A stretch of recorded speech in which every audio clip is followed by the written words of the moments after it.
I'm live. No, no, it's starting. It's on the starting soon screen. I don't think so. I'm about to check the stream.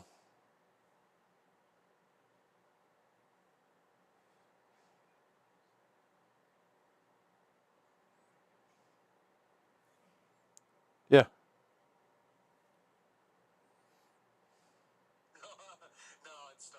Oh.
All right, all right, all right. I'm going to go ahead and transition into our live scene here.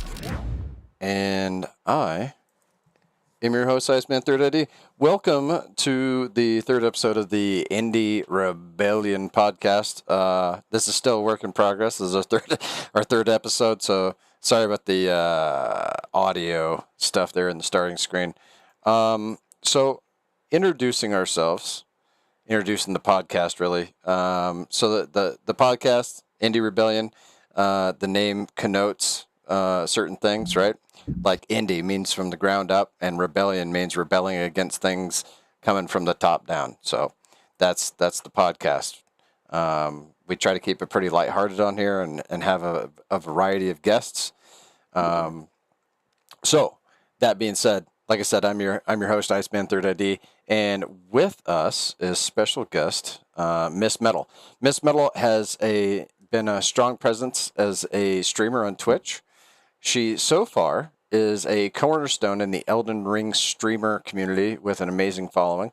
I think she has one of the most dedicated fan bases on Twitch, which says a lot about her and her dedication to her fans.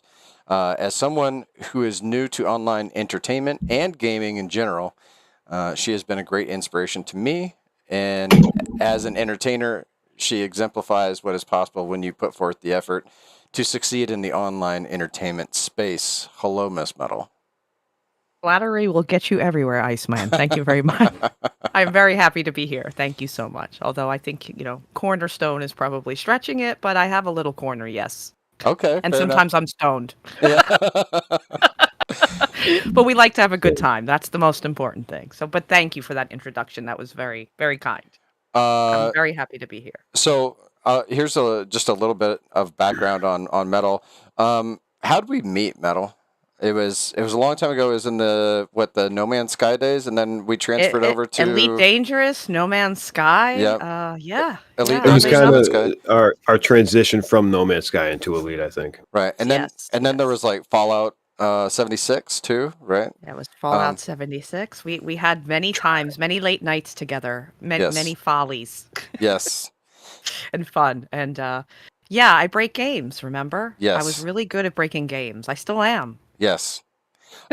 So one of the things that Metals does, so she has not been a gamer like the rest of us for our entire life. She took up gaming kind of late in life, and so she's had all the things that us as gamers we take for granted. She's had to learn as an adult, like your like your hand placement on the keyboard, how to work the controller, like adult circumcision. Yeah. There's a reason they do that shit when they're babies. But yeah, that's the whole point. But yeah, I did game before a bit. I didn't have no experience in gaming, but it was all Mario, right? And games like that, 2-dimensional games. These are RPGs, very advanced games. Particularly the Souls genre is a very different animal. So yes, it's quite interesting to see me die. We have death counters. We count our deaths there, and one particular boss took my life 478 times. Before you beat. Can I just say that there's something to be said about the fact that she has lacked gaming experience throughout her life and jumped headfirst into the Elden Ring and Bloodborne franchise. And it's gotten better. So, I mean, it's kind of she started from the bottom and went like just right to the top of the list. And now she's with here. Very little practice in between. Now she's I skipped the coffee and I dove right into the cream at the top. That's quite messy, but quite fun at the same time. It's really been a blast. And it really is interesting to revisit a game like Dark Souls 1, which I'm doing my first playthrough now. It's a much older game, right? Going from an Elden Ring, which is a new modern version of the Souls genre, going to a much more clankier. So, but I can definitely see when, it's still the excitement is there, right? When I kill a boss I've never seen before and it does something weird, right? No spoilers. And I think to myself, wow, that must have been mind-blowing at the time that this actually came out on PS3. That must have been just blew people's minds. So you could definitely see how far that genre has come, the From Software. So, and Game of the Year. So, but you see the gradual growth in that. It definitely wasn't Elden Ring to start. It definitely has grown. But it's nice to see. Well, good. So that being said, I'll go ahead and introduce the co-host who was just talking with Miss Metal. Co-host of the podcast, as always, is Boon.Games. Boon is a streamer content creator from our early No Man's Sky days to the material that he is now pumping out today. He is always entertaining to watch and even more entertaining to hang out with. And I will attest to that. Off stream, he's even more entertaining to hang out with. I can attest. Yeah, he tones down his personality quite a bit, just to be quite a bit entertaining. Internet friendly. Yeah. Boone is a breath of fresh air because let's face it, he's who he is, and that we need more people that are genuine people. I am who I am. That's right. I don't. There's no sugarcoating this shit. You guys are sweethearts. Thank you for that. Yeah. So yeah, I mean, long time ice friend. We started a long time ago. Met in the early days of No Man's Sky on YouTube, both looking for collaborators around the same time, and just kind of linked up that way. And from day one, it was just a obvious match made in heaven. So here we are. I mean, we took a hiatus for a bit and we're back to creating content. My YouTube is a little more spread out now, whereas before it was more of a space vibe, which is my absolute obsession. So it was a lot of No Man's Sky, a lot of Elite Dangerous, which is shit that I still do, minus the Elite Dangerous. We don't we're not going there. But I mean, I'm still into the same things. But obviously, my channel has now moved on to more various game titles. Currently, Call of Duty is what we're going pretty hard on. Flight Simulator. We have Starfield coming out pretty soon, so that's going to be featured on the channel. And I mean, that's what we do. So if I'm not here on this podcast, I am over on my channel doing that. And for the most part, that beautiful man with the aviators on over there joins me. So that's what you get with me. Fun. We have fun.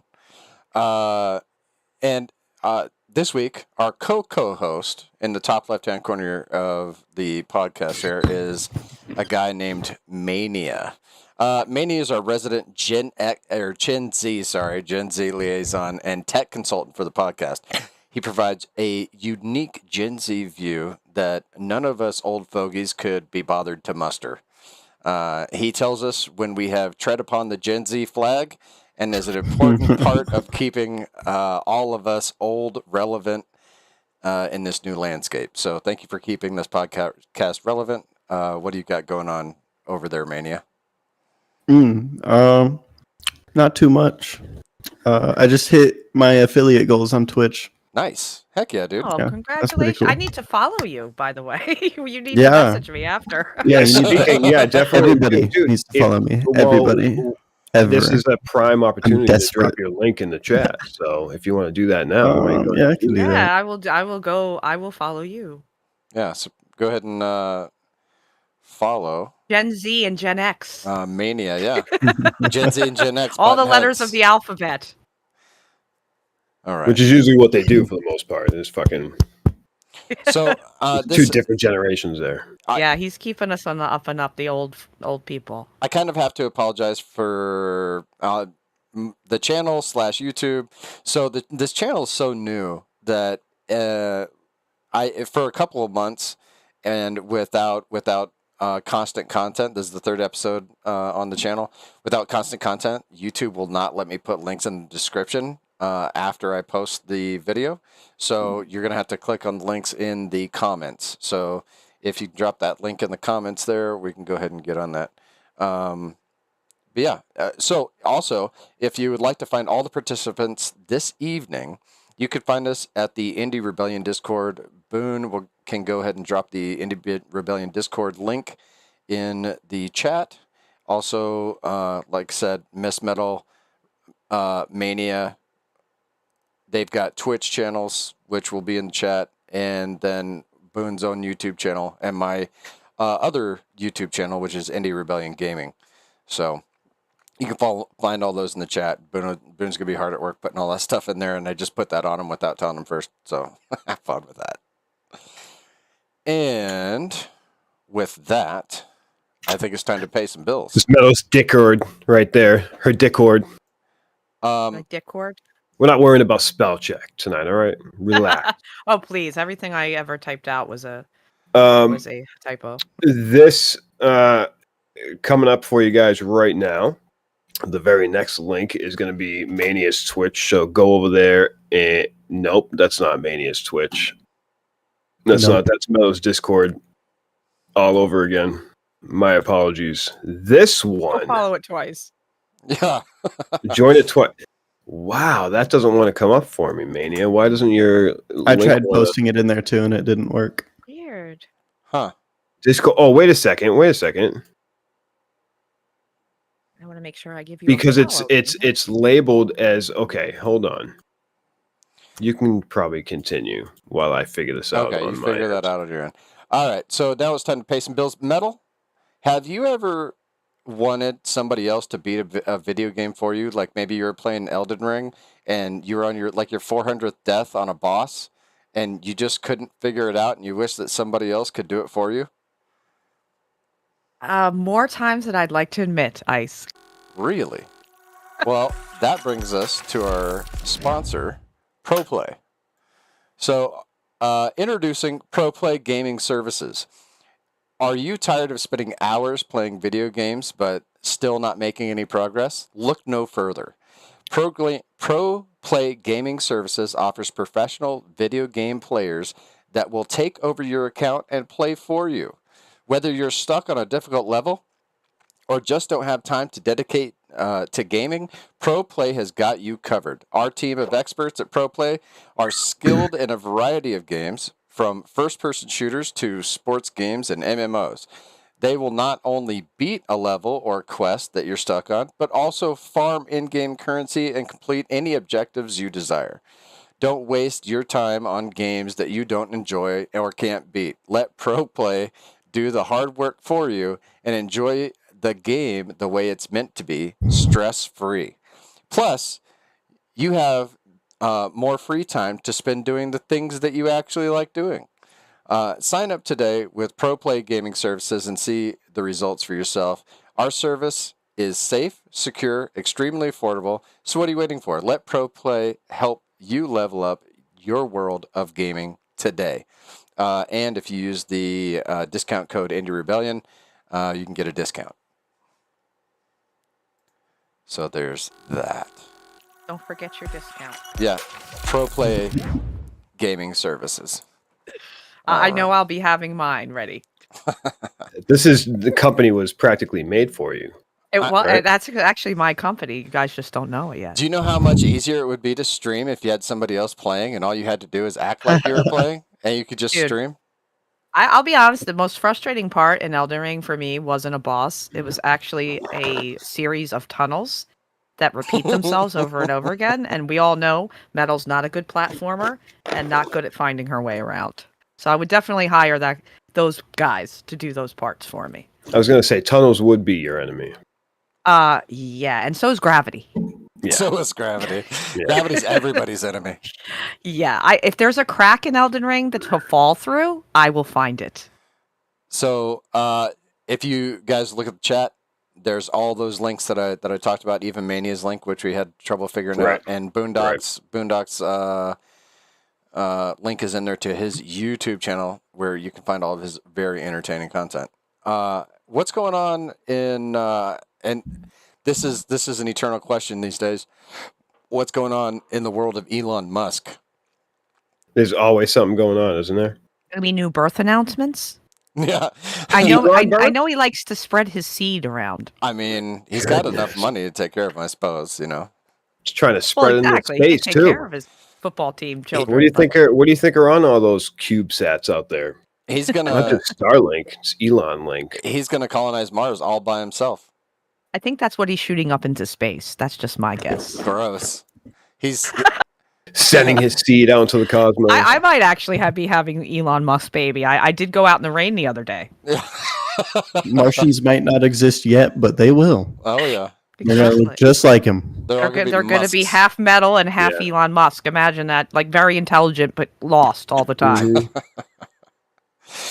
Well, I mean, it's only natural at this point that we start with the Twitter saga, because that's just going to be a constant thing in Elon's life nowadays, right? Sure. This weekend, he tweeted that ads are too frequent on Twitter and too big, and he's taking steps to address both in the coming weeks. He then followed by saying that there will be a higher priced subscription that allows 0 ads. And as we know that Twitter currently offers the monthly subscription service that we know as Twitter Blue, where users pay $8 a month to access premium features and the Blue verification check march, which started in November after Musk sent a company-wide email stating Twitter would not survive the upcoming economic downturn without significant subscription revenue. Last month, however, Musk downplayed that prospect by saying it was not on the fast lane of bankruptcy anymore. And then staying in the world of Twitter, Friday night, Musk posted a series of tweets sharing his experience with the second COVID booster shot, saying that he had major side effects from his second booster shot, and it felt like he was dying for several days. Hopefully, no permanent damage, but I don't know. He then added that several days, dying for several days. He added that his cousin, who is young and in peak health, had a serious case of myocarditis and had to go to the hospital. A Twitter user then replied to him saying, "You took a second booster? I thought you were smarter than that, dude." To which he replied he was required to visit Tesla Giga Berlin, and it was not his choice. It stinks. So here's the thing about this ongoing Twitter saga with Elon Musk. Didn't he hire a CEO to do this, so he didn't have to spend so much time on Twitter anymore? He wasn't supposed to be making any decisions or making policy changes or making large changes to the company because he was hiring a CEO to do all that. I suppose being the Musk expert, I should know that information, but I don't have an answer for you there. He fired the original CEO, I believe, and then I know he did comb through the whole company when he first took ownership. So right, weeded out the commies, the dandelions. Let's face it, Musk's biggest problem is his own self. It's his big mouth. He can't stop talking. You watch your mouth. It's the truth, though. Stop talking. It's the truth. It's true. Sometimes it's better when you're a CEO. He's really created some problems for himself with the whole Twitter deal, right? Yeah. From maybe talking a little too much, and it's another thing. Twitter.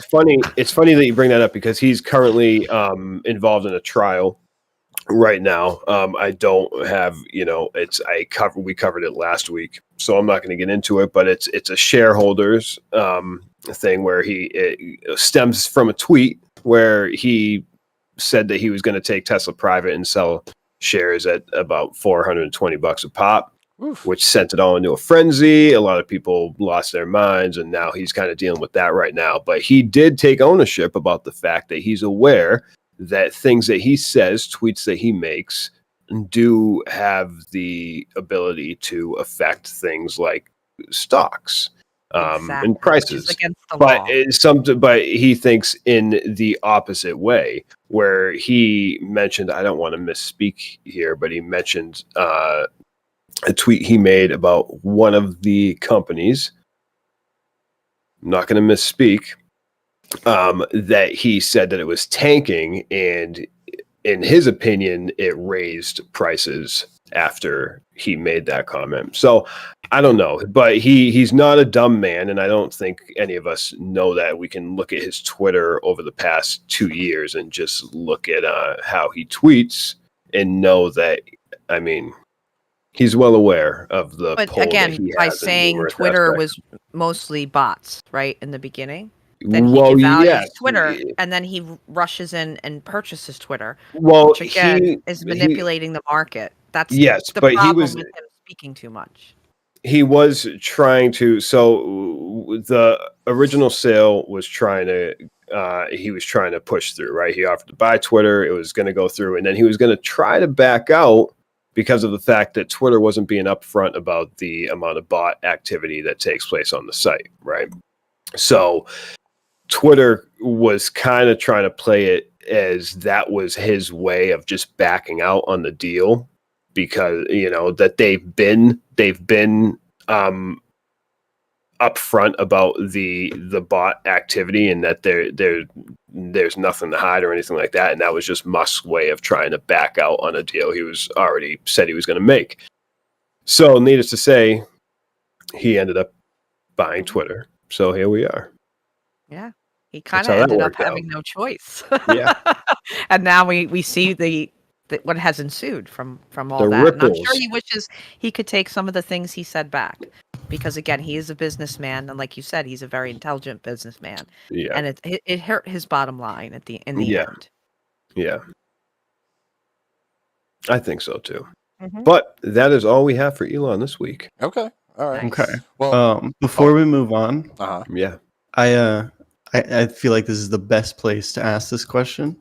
I don't know how much you guys know. There's just no other good place to put it in. I figure right in between Elon Musk and some interesting news stories, I'd ask if you guys know anything about what's going on with M&Ms. I do.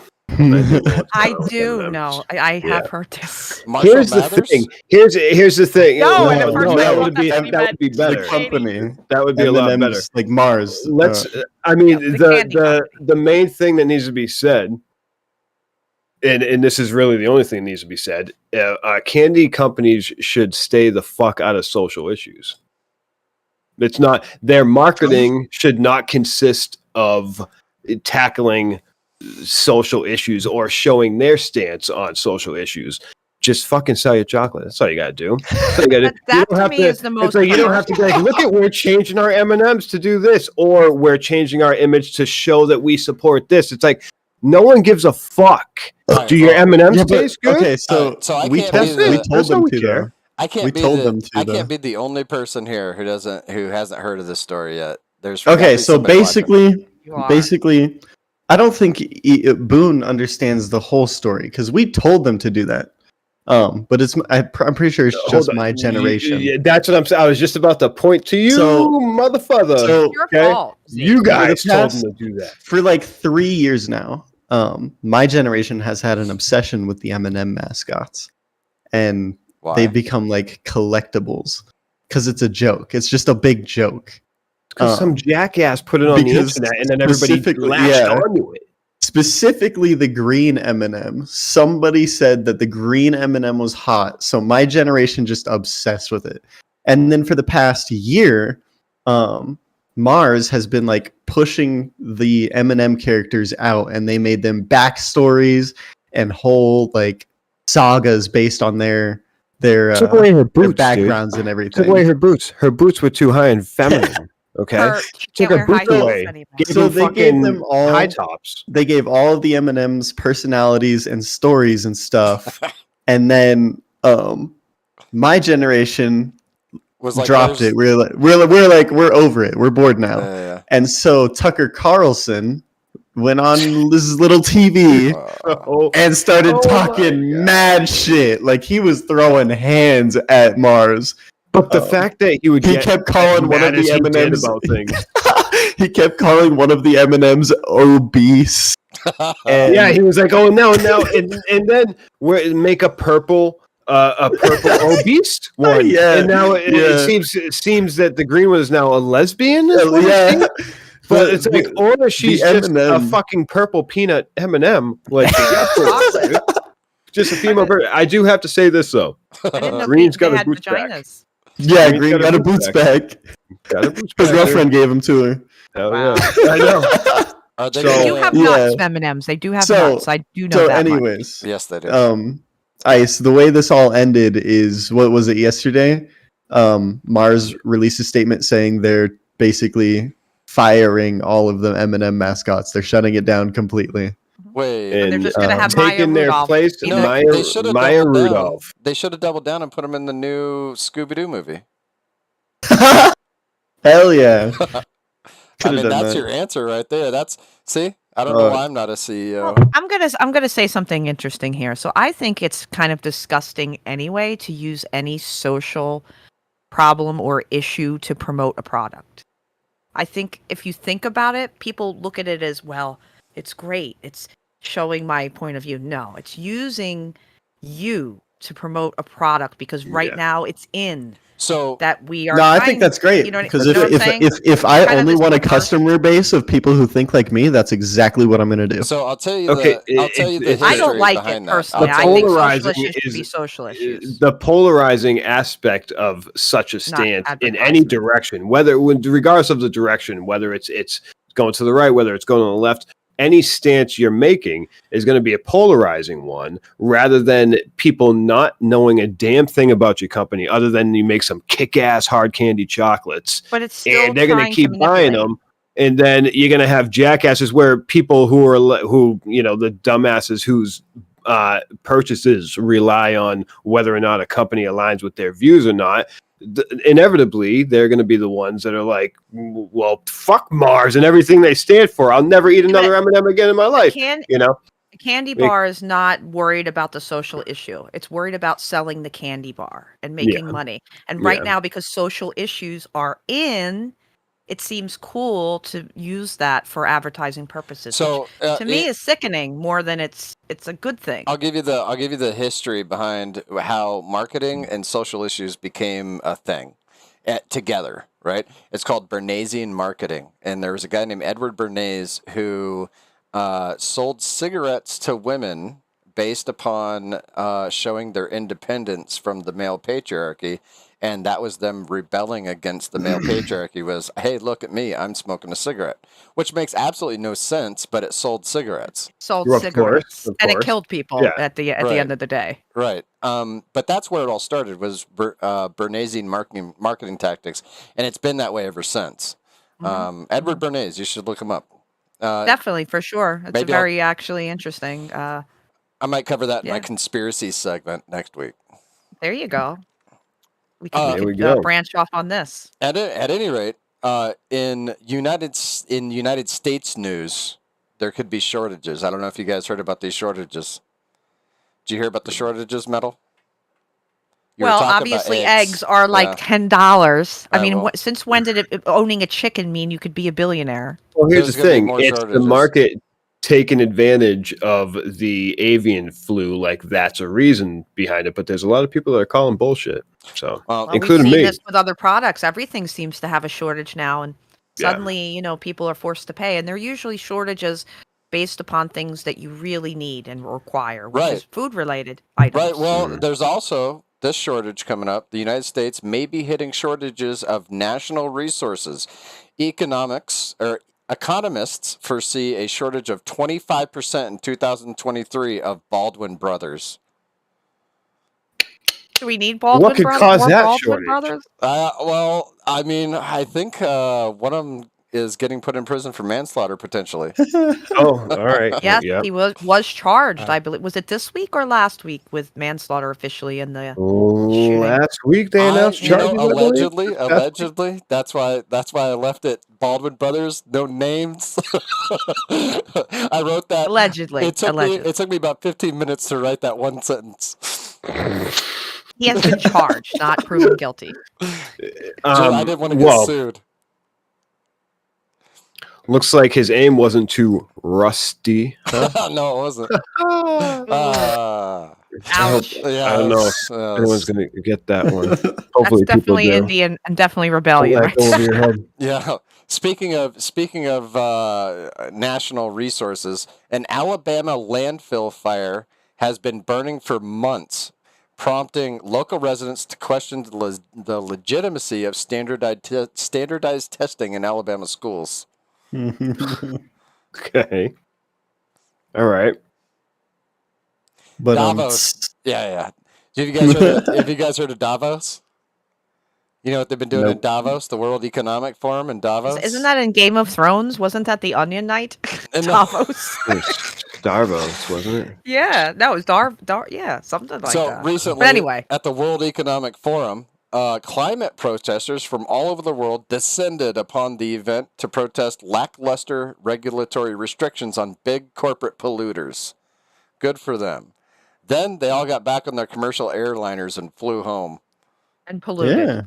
Yeah. Rim shot. Sounds about right. Right. Should have brought a kayak. Speaking of airliners, Air India was fined $37,000 in an incident dubbed P-Gate, where a drunk passenger peed on another passenger during the flight.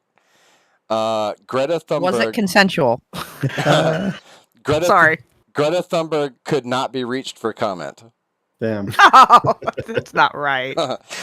Is she even 21 yet? Neither. How old is she? Neither could R. Kelly. Gen Z. Can you help us out? How old is Greta? I think she's only 19 still. Exactly. She can't even drink yet. That's crazy. Poor girl. I know that you've heard about Marjorie Taylor Greene in the news. Oh no, she's 20. She turned 20 on the 3rd. She's close. Marjorie Taylor Greene may be pushing for a bid to be Trump's vice presidential candidate in the next election cycle, completing her internship for Trump University. That's perfect. Now that's something I want to hang on my wall. A degree from Trump University. And that's all it says. I'm joking. Imagine though. That being said, I don't know, Metal, if you've ever Metal, do you ever have days where you just don't feel so fresh? Just about every day. I'm only human, Ice. Really? And I go to the gym every day. It's very telling, Metal. But I do know of a product that might be able to help me with such a problem. Really? Yes. However, hold on. And I will tell you about it right now. Go ahead. So, Go ahead. introducing the solution to smelly body odor for women from Skunky Babes, our company specializes in producing high-quality personal care products that effectively combat body odor, specifically for women. Cool. Have you ever driven a potential Mr. Right to jump from a third-story balcony in New Orleans during Mardi Gras as an escape from your unpleasant wafting? Our deodorants and antiperspirants are made with natural ingredients, designed to keep you feeling fresh and confident all day long. Our soaps and body washes are formulated to deeply cleanse and neutralize odor-causing bacteria. No one wants that. Neutralizing the smelly odors and leaving you feeling refreshed. And for those with particularly active lifestyles, such as me, we also offer a line of clinical strength products for extra protection. Don't let smelly body odor hold you back from living your best life. Try Skunky Babes products today and experience the different for yourself. Comes in a box that does not say Skunky Babes on it, by the way. Very discreet. It's very discreet. Comes straight to Very your door. discreet. I Don't think want straight to anyone your knowing door. you're stinky. they've got a Skunky Babes of the Month club. I think it comes with a calendar and everything. Yeah, you get a little loofah to scrape off What's the on- skunkiness. What's on the calendar? A bunch of Skunky Babes? I tried it. You know, I don't ever promote products that I don't try myself. Wow. And you so, visited your feminine side, is what you're trying to it say. works. It works. You exfoliated and tried Skunky Babes. I know. I'm not going to give you shit for that because I've heard numerous times throughout my life that sometimes women's deodorant might be a little better, and then women seem to think that men's deodorant seems to be better. So we kind of try each other's. You know, we share, we go back and forth, right? You I'm heard glad that? you tried Women, Skunky Babes. women. I will admit this: I have put on a man's deodorant because I like the smell of a man, and I was kind of enjoying my personal waft being manly. But yet, really? there was no man there. Huh. There you go. It's like you're being followed all Just day or sitting there. stalked. Like I'm being creepily followed by a man, but smelling my own wafting. It was actually kind of pleasant. I don't like the way you say my own wafting. What, you don't? like that? No. I It's thought it was creepy. sexy. Yeah, it's kind of sexy, I guess, in a wafting sort My of way. own wafting. Oh I said my it God. again. Uh-oh. You can edit that out later. No, I can't. This is live. You can't do that. It's not going to work. It's out there now. It's out Darn, there. there's... oh, well. We'll go with it. All right. So in gaming news, I think the best person to bring us through gaming news would probably be the guy with the microphone that's currently on, because you can tell it's on because whenever he touches it turns a different color. Mania. That guy. I get that. It can. Yeah. Yeah. Control yourself. Gaming news. Blizzard and that one word. NetEase. NetEase. It's NetEase, but I'm going to call it Needies. All right. They're very needy. Needies Fallout. Blizzard cuts off Chinese customers indefinitely from the World of Warcraft, Overwatch 2, and League of Legends servers. Ooh. Not sure why, though. I mean, their Chinese player base is probably their biggest player base. They're the people that make money playing these games. Yes, Right. which is You know? which is the biggest mind fuck of it all, really. Yeah, these people literally make these games their jobs. Right. And, So it's not doing them any and they shut them favors. down. Yeah. I don't get it. All because it's just bad blood. Bad blood. You see what happens? Y'all got to get Yeah, but along. what bad blood? Work together. I don't know. Them and NetEase and Blizzard are just fucking like, you know, there's deals that they, you know, one person saying one thing, the other person saying another thing. It's just like we're trying to figure out who the fuck believes who to believe here. And it seems that NetEase seems to be the ones on the side of like they're probably just the fuckers and they're being pretty spiteful because of that. And here we go. Now Chinese customers have to suffer when Yep. there's probably a lot of diehards out there. Oh, a lot lot. of diehards. Did- A lot. Wouldn't it be crazy if in history books 50 years from now they talk about the day that World War III started and was because of World of Warcraft accounts? that was the spark. That was That was the spark That's that when lit it up. 75% of China chose to take up arms against America. Yeah, that was it. World of Warcraft. That was it. It's going to be written in textbooks. That's not, well, as long as the Earth doesn't burn in the A process. meteor doesn't come first. All right. Moving on. Post-launch support for Marvel's Avengers is ending. In a goodwill gesture, they'll be keeping the servers on and giving away all marketplace assets for free. I don't know anything about Marvel. So I'm assuming everything that has released post-launch is going to be available for all players, right? It's just, the game was trash when it dropped, and it just not necessarily trash. I mean, I'm not going to shit on it like that, but it just did not take off the way they imagined. And then post-launch was kind of rough and nobody stuck to it. So they're deciding to kind of call it a wrap. I think it's kind of cool that they're giving away all the marketplace assets. It is for free, pretty cool. That's pretty cool. I mean, you got a failing game. Yeah. Here's the thing about microtransactions, though, is the way that it's produced. Right, most microtransactions when a game first comes out, they'll produce the entire game, and then they'll slice it up into chunks, and then put all the chunks on a marketplace, and then sell it on a marketplace, so that when you buy the game, all that stuff that's already developed that should have been in the game for the full price of the game anyway is now behind a paywall. Yeah. So I mean, arguably it should have been that way in the first place, but whatever. I think it's cool that they're keeping the servers on there and they're dropping all that stuff for free. And there's more Avengers games coming out. It's not like it's a dead IP or anything. Oh yeah, no, it'll be like that for a while. Do you think Avengers will die though? Because we have a new lineup of Avengers that are making their way into the MCU now. Do you think it will even touch the popularity or the global obsession that used to be the Avengers? Do you think it will match that?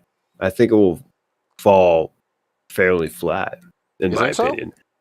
I don't know. This is a very volatile point for Marvel in general, and I think DC is going to capitalize on that takeover. Well, okay, I don't. Well, they haven't given me much faith. Yeah. Okay, but they haven't given me much hope, so I'm going to have to see that. It seems that the titles that come out in the DCU, I mean, which isn't really a thing, are those independent films that are as the Batman, right? Things like the whole everything leading up within the Batman, Superman, Justice League, that whole thing, it didn't pan out whatsoever, right? The best thing to come out of that was the Snyder cut of the Justice League. Can we agree there? I think so. Never seen I don't think and none of you guys have seen it. So Zero. just No, agree. I've seen Say zero. yes, Boone. Yeah, yes. By default, Yes, you win. absolutely. Yeah, I right. saw it, but I don't remember. So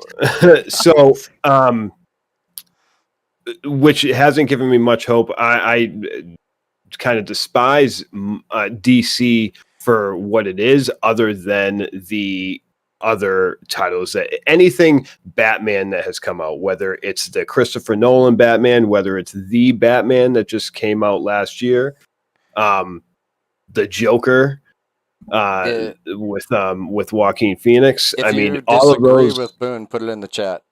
Drop it in the chat if you disagree. I'm just saying that those are the best movies that come out of DC in film, right? Whereas everything else that has dropped in between there with that whole series of Batman, Superman, Justice League, Aquaman, they don't compare to Marvel. They never have, right? Not that they're trying to compete with each other, but they really are. But DC is obviously not it. And Marvel was able to create this whole massive universe that is just worldwide and people obsessed over. But I feel like that may have died with Iron Man and the most recent They still Spider-Man. have Cavill. I think Or they I had think Cavill. No, they don't have Yeah, Cavill They don't anymore. They Not don't. anymore. No. The Rock tried. The Rock tried to bring it back, but then they were like, "Dude, Black Adam's, we're not going anywhere with that." That's my favorite. And it was because of the fact that The Rock tried to introduce Superman back into it, Henry Cavill Superman back into it, because Black Adam fell flat on its face. Henry Cavill has to suffer with that too, and now he's not going to be returning as Superman either. And that's a So, big disappointment in my world because but- everything needs more Cavill, in my opinion. He's a sexy man. He's a sexy man. And he's a gamer. Yes, he is hardcore. I mean, you know, he's my Hardcore. dream. He's my dream. He's your dream? Okay. All right, Henry Cavill. He can wear that cape anytime in my So if you don't look like Cavill, presence.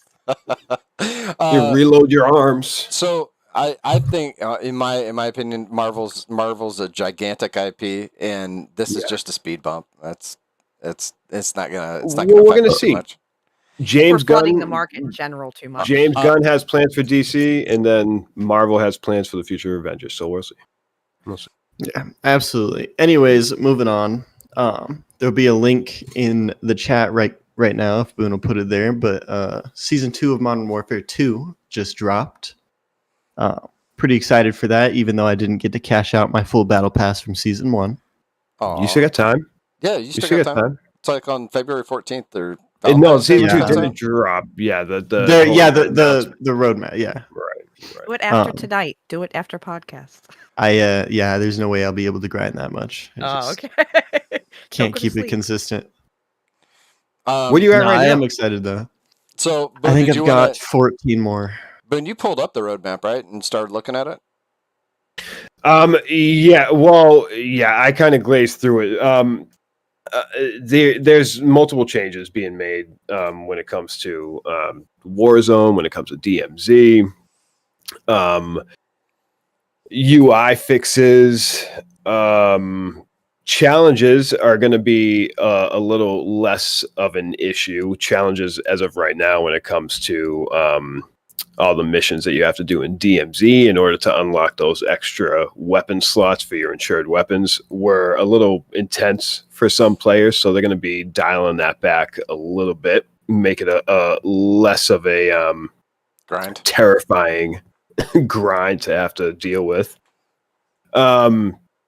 There's going to be loot changes. In Warzone, all players are going to be starting with a 3-plate vest now, rather than having various size plate vests loot, littered around the map to loot. What else here? Let's see. They're basically going to nerf it. It sounds like I mean, they're making things a little bit easier. And in terms of the DMZ, I think we know from experience, and as you can see with some of our videos that we have up, that the AI in DMZ is no joke. It doesn't mess around. For sure. Yeah, the AI is like accurate on target headshots from like at range. Yeah, at range. And so they said that in season 1 of DMZ, the AI was challenging, but the ramp up of difficulty was often steep for some players, getting overwhelmed.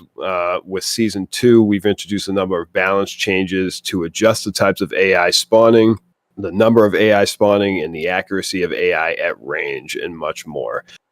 It should provide a challenging but manageable play space that still requires players to respect of enemy combatants in the DMZ. Also with that, spawn points, they're going to be tuning some of the infill points around Al Mazrah for improved early match experience based on gameplay data, starting at a point at which your squad feels isolated or without loot and contract opportunities is not the best experience. These tweaks should improve spawn points across the next mode. So those are the 2 main changes for DMZ right there. But numerous weapons balance. And hey, you know what's coming back, Ice? You'll like this. Hardcore is coming back, baby. Oh yeah, I love hardcore. Hardcore team deathmatch, baby. That's my thing. Yep, that's going to be returned to Modern Warfare, and it will replace the current Tier 1 mode that they have. Okay, good. That's awesome. So yeah, that's and there's a lot more. You can visit the link in the description if you want and read that bullshit. So do we still not have any news on the competitive playlist that they're supposed to be adding? Nope. At least not what I read. Very sad about that. Now how is it that they're trying to raise this esports league from grassroots up if they don't put out games with esports in mind at launch? How's that I a don't thing? know. Yeah. They started with the skins, and they said when the game came out that before they added tier 1, they were like, "Oh, we're adding tier 1, and we're going to add a competitive scene with ranking and everything like that." And they haven't said anything since. They just keep releasing the team-oriented skins, and that's Right. it. It's like Started cool, from the cool skins, now we're story, here. bro. Yeah, yeah. Same spot. Yeah. Next up on the list is something I'm super pumped about. Okay. What is it? It seems GoldenEye is making its comeback. What do you mean? Like the James Bond GoldenEye? The 007 GoldenEye. Okay. I don't know how many people are going to be able to recall this. How many people in here listening, current or future, are going to be in the same generation? I know Mr. Mania here is not, but GoldenEye was a very genre-defying shooter back in the day. Okay, I mean everybody who was everybody was playing GoldenEye at the time when N64 was at the height of its life. Yeah. Then we had Perfect Dark that came after it, which was essentially like a GoldenEye clone, just in a different theme. It's coming back to consoles on the 27th. It's going to be added to Switch's online expansion pack and Xbox's equivalent Game Pass at no additional cost. Both are going to be available on the same date. And So this as isn't for us, just to be clear, this isn't a remake of GoldenEye. I don't think it's a remake. It's been remastered a bit. I know there's been improvements made, but no, it's not a remake. It's our fucking classic, baby. All right, okay. As for us PC gamers, though, no word yet. No word. Who knows? Yeah. I'm surprised somebody hasn't jailbroke it already. You could probably find it on the internet right now. I think you can. You I really think in wanted my to. searches today, I found a couple sites that are, pushing it out. All right. Well, I guess it's my turn to read some news.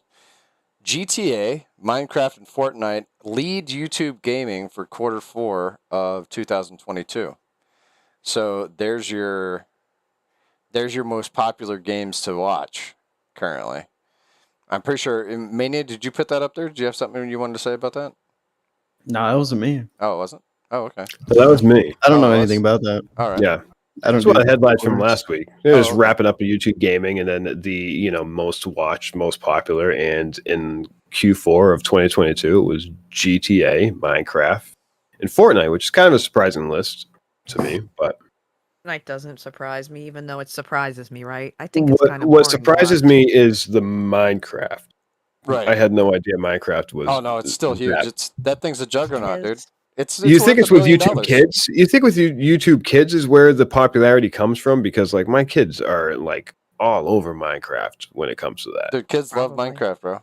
So do you think that's where they're getting their numbers? Dude, in 2 the years YouTube gaming ago, department? 2 years ago, I spent 250 hours on Minecraft by myself. Well, we went pretty hard on it for like a month. I'm remember very that? sorry Yeah. for you, Ice.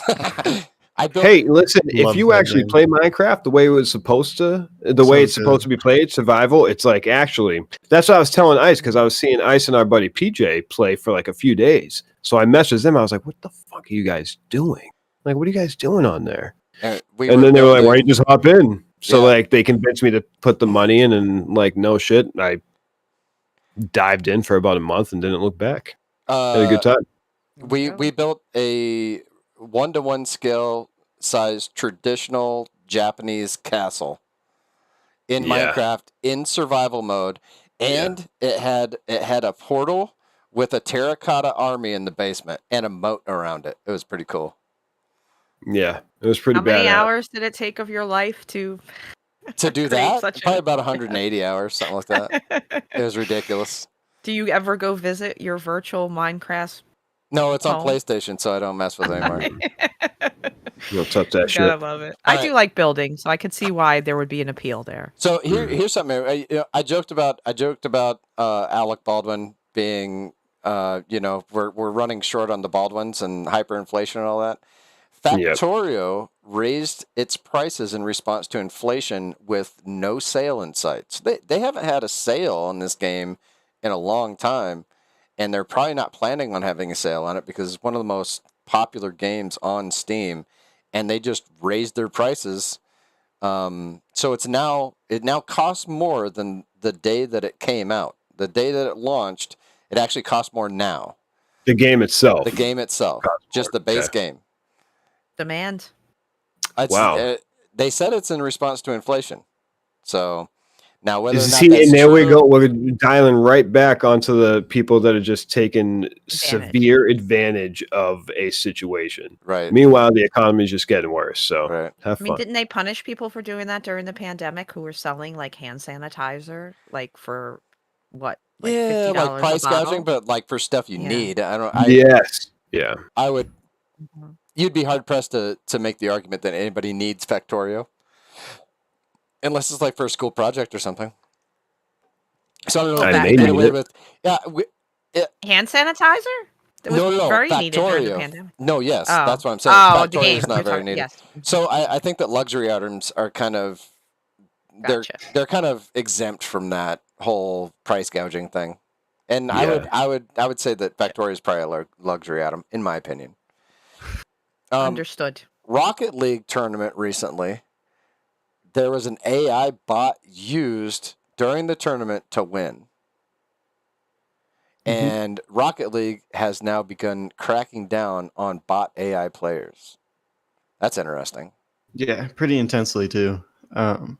They've gone as far as to ban people who were trading improperly in suspicion that they were bots. Ooh. Wow. Yeah, it's gotten really bad. Now, how long until that spreads to other competitive sports?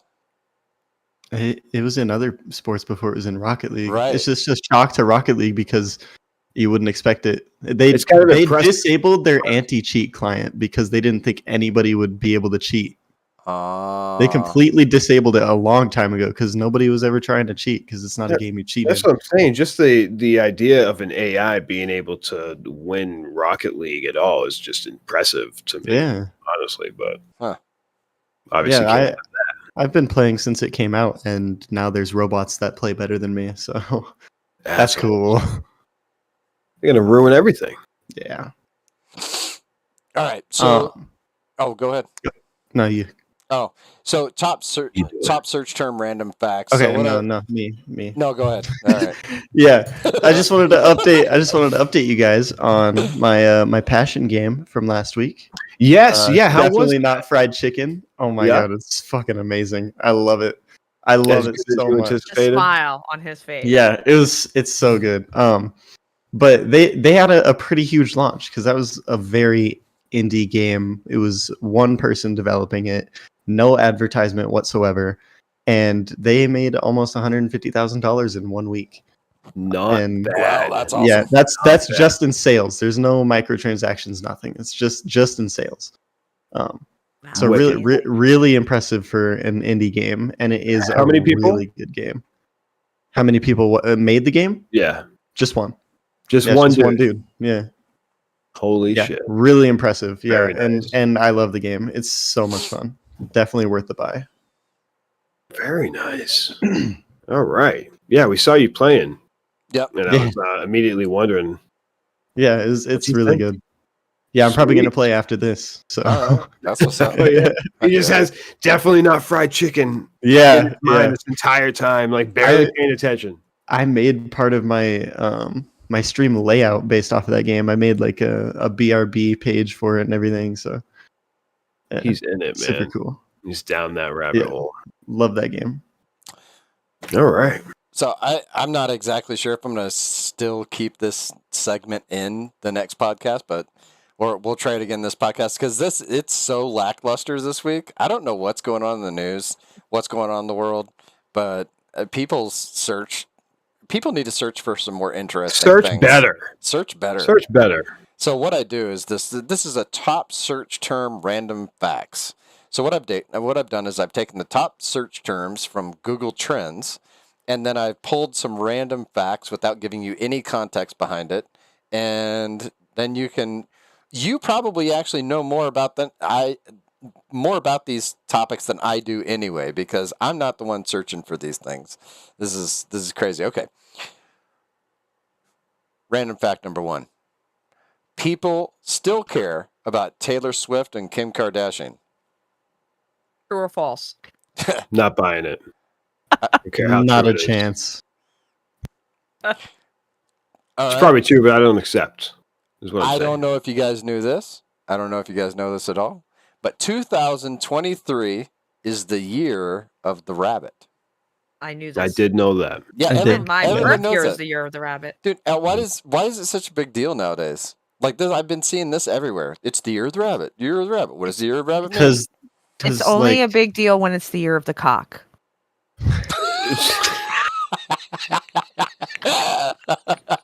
Sorry, it is.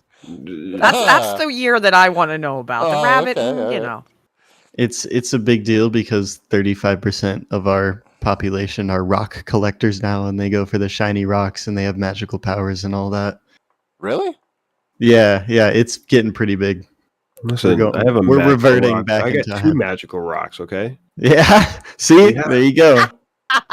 1 out of 4, man. Rock collectors. They were given to me in my defense. magical powers. Yeah. You did not ask for them, but they were given to you. Yes, they were a gift. In a game But where I he do. was in a game where he was defeated by the Clippers, LeBron James scored 46 points. Fuck him. Yeah, that's what I said too. He still plays? Yeah, right. Exactly. I don't care. He's gonna be like Brady. He'll be out there at 50 years old on the Tell me basketball about it. court. Has anybody in this room been to Malibu? No, No, but I would like to someday. Right. Me too. Never. It's a nice place. I know Jamie Kennedy is most wanted out there, though. Really? Yeah. A Malibu? lot of famous people live in that area. Ah, gotcha. Sorry. Okay. Well, there was a 4.2 earthquake off the coast of Malibu a couple days ago.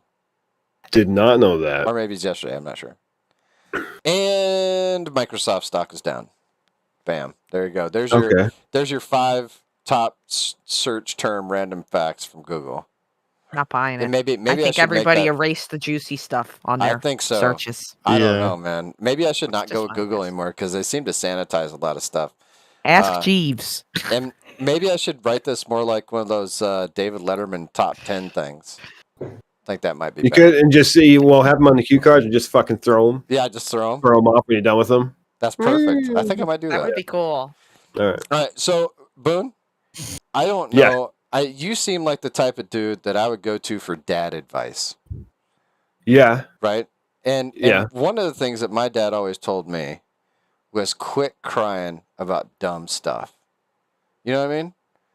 And I think one of the easiest ways today for us to quit crying about dumb stuff is just have somebody help us with the dumb stuff.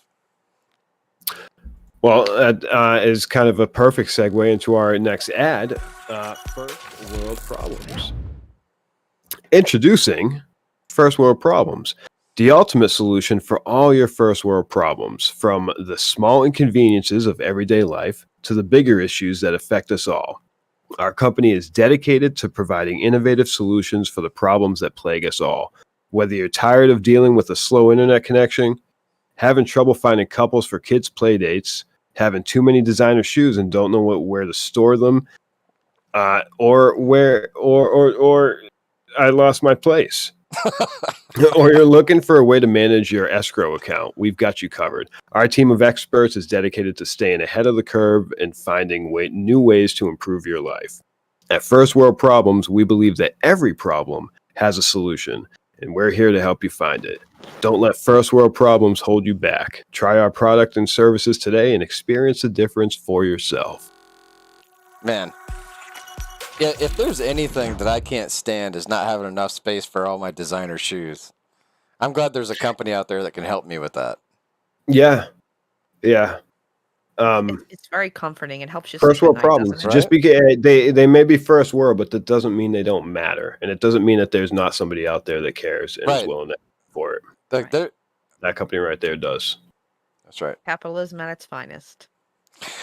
All There's right. a problem, we'll sprout up a company that can fix it. Right. And which brings us to our next segment, AI news. So, artificial intelligence. one of the segments on the podcast that where we like to talk about artificial intelligence news, topic by topic. So here's some of the most interesting artificial intelligence news in the news this week.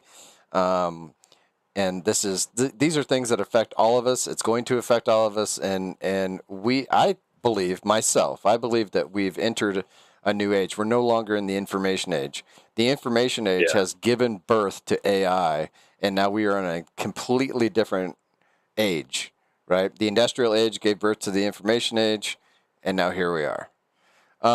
So U.S. Marines beat a DARPA military robot by hiding under boxes like in Metal Gear Solid 5. That is not surprising in the least. If there's a way that you would think, how can I beat a robot? Hide under a box, dude. That robot's not going to know shit. Hide under a box, dude, until a cat comes and tries to get in there with you, and then it's going to shoot you. Snake! Sounds like when they used to do those atomic tests in school where they tell you to crawl under your desk. Like, dude, the desk isn't going to help you. It's not going to help. No, unless it's an atomic AI, in which case they're not going to be able to find you. The box isn't going to help you. So on Metal Gear Solid 5, one of the things that you could do, one of my favorite things to do in the game, in multiplayer, was hide under boxes, and then either like get behind somebody and whoop them, or shoot them or whatever. But they'd run right past you. You're in a box, like a cardboard box. You're just using that for camo, and it worked perfectly. Which is incredibly surprising in multiplayer for that to actually work, considering that hiding in a box in Metal Gear has just always been a thing. So I feel like if you're playing Metal Gear, you should just, like, you see a cardboard box, kick it. Right. Check it out. Yeah, just shoot it. Right. ChatGPT passes the U.S. medical licensing exam. That really happened? Yeah. So I guess they gave it the questions from the licensing exam for the U.S. medical licensing exam, and it passed the test. That's awesome. Isn't that crazy? That's pretty crazy, neat. but it doesn't surprise me. Right? Well, and something I didn't mention at the beginning of the show is that AI writes about half the script. I use it for the for some of the script, and it gives us some of our copy for the script. We're not going to do. We talked about which parts in the first episode. We're not going to talk about which parts. No, it's a secret now. In future episodes, if you don't know, then you just don't know. But just know that AI does take a little bit of a part in this podcast. Correct. A little bit. Dark Horse AI. I don't know if you guys have ever heard of Dark Horse AI. I have not. It passed the legal exam, the bar exam. Like for robot lawyers and doctors coming. Right? Yeah. They're coming. Dude, it no longer pays to be a smart human. Nope. Which is interesting. It can store all those answers to all those questions and just call them, no problem. It can make up its own answers. Well, that's the thing. Well, yeah. Right. Yep. Yeah. But it just feeds off of information and every bit of information that's out there. So it's just naturally, it's going to be able to the smartest thing not alive and zero morals. So last week we covered that there was an AI lawyer that was going to be defending somebody in court. Right. And the CEO of that company who came up with that AI called Do Not Pay. So he made the AI so that you didn't have to pay exorbitant costs for lawyers. Apparently is pulling his AI lawyer from the courtroom amid questions of legality from the state bar prosecutors. So apparently he was contacted by state bar prosecutors and said, hey, you know what? I don't think this is legal. You can't do that. You can't do that. Can't do that. Not yet. Not yet. Anyway. Until they figure out that it'd probably actually be more fair if both parties had an AI lawyer. Well, again, these are all problems, that are new problems that don't really have answers to them yet. That would be better than an HBO boxing match. Just having two AI argue in court together. Yeah. See which one comes out on top. I'd super watch and that. And then put an AI judge up in there. What? All right, that's going a little too far. AI justice. You charge $50 a pop for that shit. That's crazy, though. Man, that's a good idea for a show. I mean, it would take the next. I mean, it would definitely top Depp and Heard trials. Can you imagine Like, AI Judge Judy? immediately. Yeah, no, don't replace Judy. Come on, keep I her mean, in she's there. gonna have to be replaced either way. We could It's probably gonna do be a a head in a deep jar fake. soon. We could do a deep fake of Judge Judy, Yeah, and then put an AI behind it with the Mhm. same voice and the same looks, and just have an AI be Judge Judy will live forever. yeah. Yeah. Can you imagine the attitude on that robot? Be horrible. I Keep- love it. Keep this out of my courtroom. She reminded me a lot of my grandmother, which is why I loved her. Is that she just like she said it how it was, you know. Right. She doesn't like she doesn't like your bullshit, Yeah. you know. She doesn't like still you. here. She's very. She's still here. She's still here. Talking about like she died, but she's still here. She's still going strong. Is she on Peacock? What are those streaming yeah, networks? What'd you say? Peacock. I She's a think? peacock. You gotta let her fly.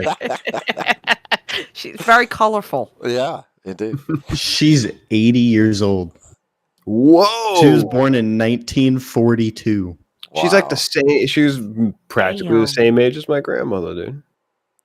And just as feisty, That's according crazy. to you, Boone. I could see that. Just as feisty, but a sweetheart.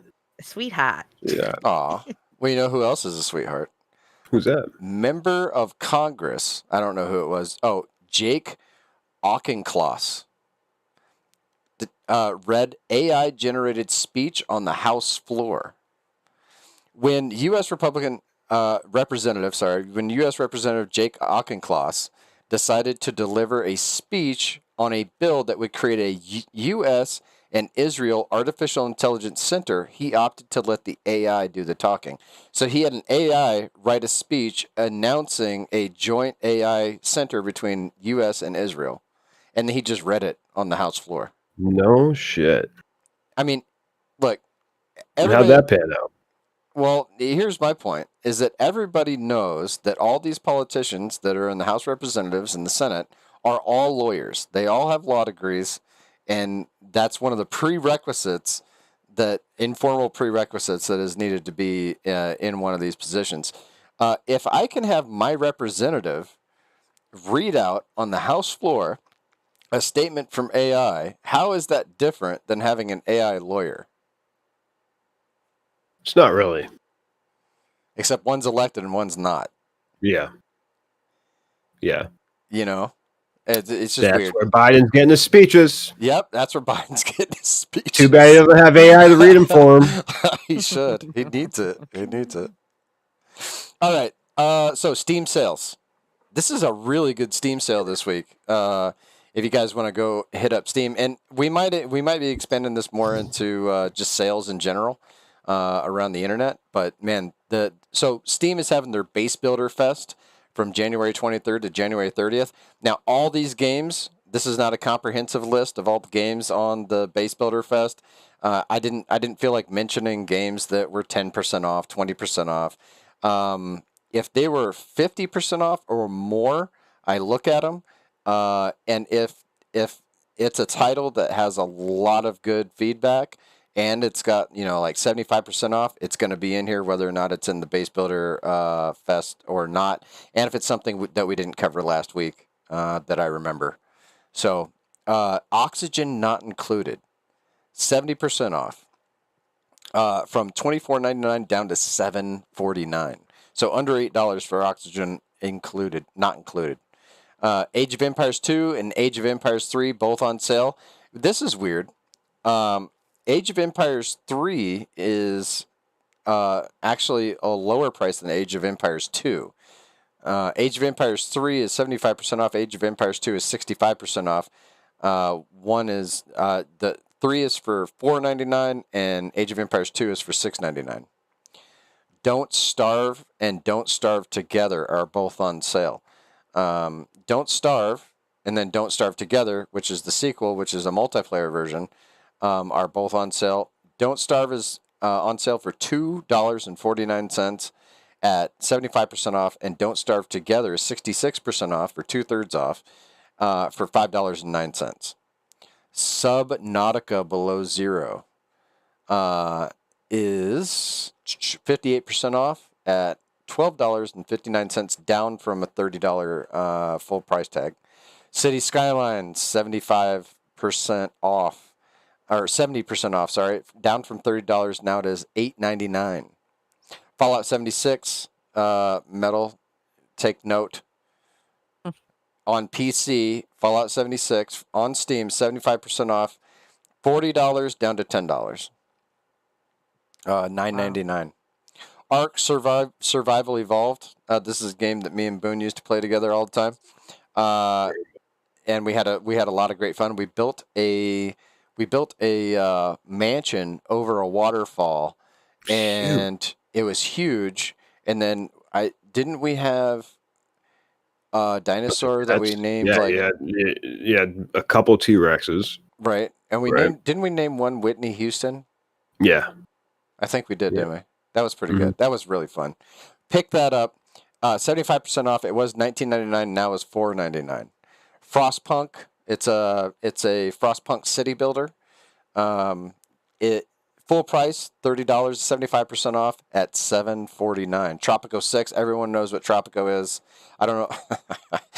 I don't know why you would get Tropico 6 if you played Tropico 5, 4, 3, 2, or 1, because they're all the same game. But Tropico 6, 72% off, full price, $56.97. Sale price, $15.91. Prison Architect. Now, Prison Architect I actually have on 2 different platforms. I have it on Steam, and I also have it on PlayStation. I love this game. It's hilarious. It's 75% off, $30 price tag, down to $7.49. Surviving Mars. Also, it's a fun game. It's not something I play all the time, but it is a fun game. 75% off, $30 price tag, down to $7.49. This War of Mine, Final Cut. This War of Mine, if you've never heard of this game, it's definitely an indie game. Started with a grassroots type foundation. If you were to put this in the context of like the Ukraine war, this takes place in like an Eastern European country like Ukraine, and you're basically just surviving in a war-torn area as a civilian. It's a really good video game. Anyway, 80% off from $19.99 down to $3.99. You can get that for $4. $4. Tom Clancy's Ghost Recon Breakpoint, 80% off. 80% off from $60 down to $12.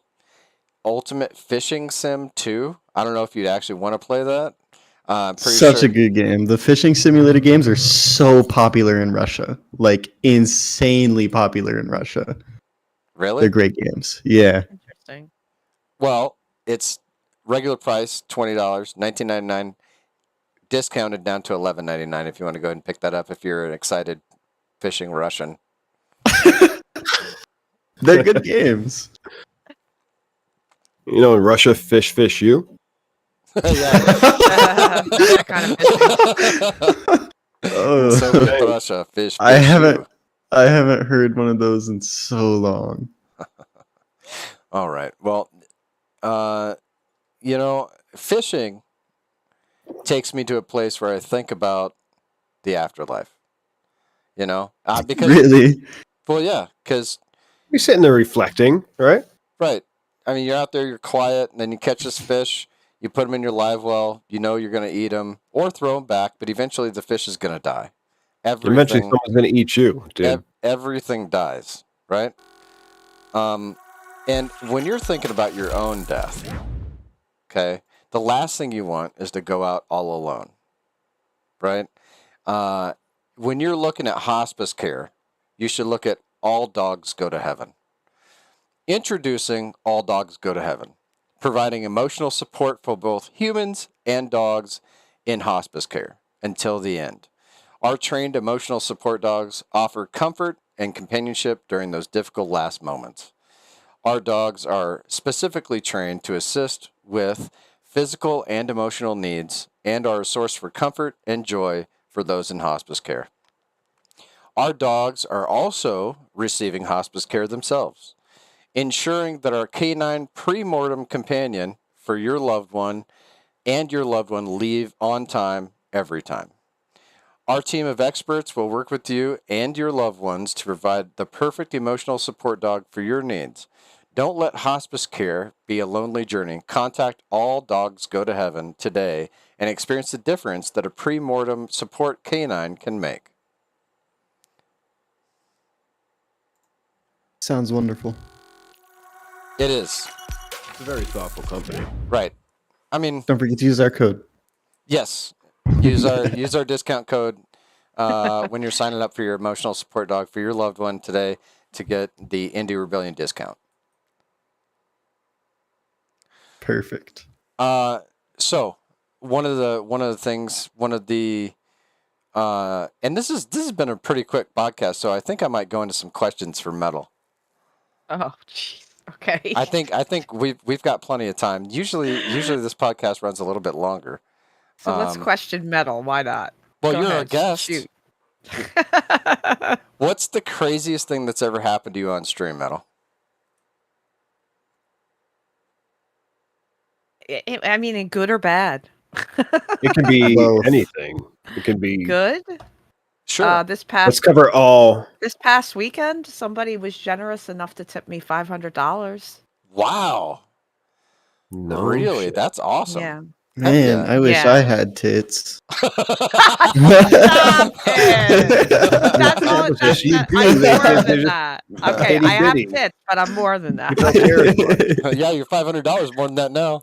I mean, but I also had somebody, kind of tell me you suck. So, Yeah. it's a mixed Yeah. bag. But yeah, people have been extremely generous. So the generosity really is what floors me the most because I don't really feel I deserve it, to be truthful. And how much did you expect your success? 0. I wasn't really looking for That's where I got it success. wrong. That's where I I'm wasn't getting it really wrong right looking there. for success. I really just wanted community and friends. And truthfully, I wanted to become affiliate because I wanted emotes. I mean, if you want me to be honest, and then all of a sudden, people started coming. And then before I knew it, Over and over I have a again. community. Yeah. Yeah, it's kind of Just- crazy. Right. But I do have to add, right, because we were talking about this the other day, and you remember when I was saying, where do you see this going? Do you see is it something you're going to get sick of? Is it something that's going to end? And you said, you're like, no, I really want to try to turn this into something. Mhm. This was I like it. probably less than 6 months ago, right? Mhm. Look where you are now. Yeah, it's crazy Super and proud. scary. Oh, well, thank you very much. Super Like I said, proud. it was very unexpected. To this day, I really have no expectations. Mm-hmm. And, I just keep working hard. I just kept putting more and more of my energy that I was putting in other places. I was putting it now into the stream. Sure. And I think that made a difference. Just keep working hard. And it's certainly not about the gameplay. I Yeah. would say. Well, that's the same disclaimer I put on my channel as well when I stream. You're not coming here for any esports pro level gameplay. Right. Coming here And for the entertainment. We do a that lot me of and- just chatting Right. too. Like we like to connect with people that come in. We usually do about an hour of just chatting. We talk Yeah. about all topics like Yeah. you guys do here, which is what's great. We like that. Yeah, So, me and Boone have never been sweaty tryhards either. You know what I mean? Never. It's never Never. a sweat fest in me and his streams or any of our content. That's why whenever we if do we do something have a great, sweat we're all fest- like, yeah. We have a great product to take care of that. Yeah. So we don't have to worry. Really. Yes, that's Skunky bitches. I mean, skunky babes. Skunky babes. Skunky babes. Remember, we're babes. We just smell. Yes, correct. If you Just couldn't need to smell us, remove that layer. if you couldn't smell us, we'd be attractive. Exactly. Okay. So what were some of streaming any content creation that is produced, it takes a certain level of technical expertise to pump that out. What were some of the challenges when you first started streaming of a tactical nature? Did you have to get through, and how did you do that?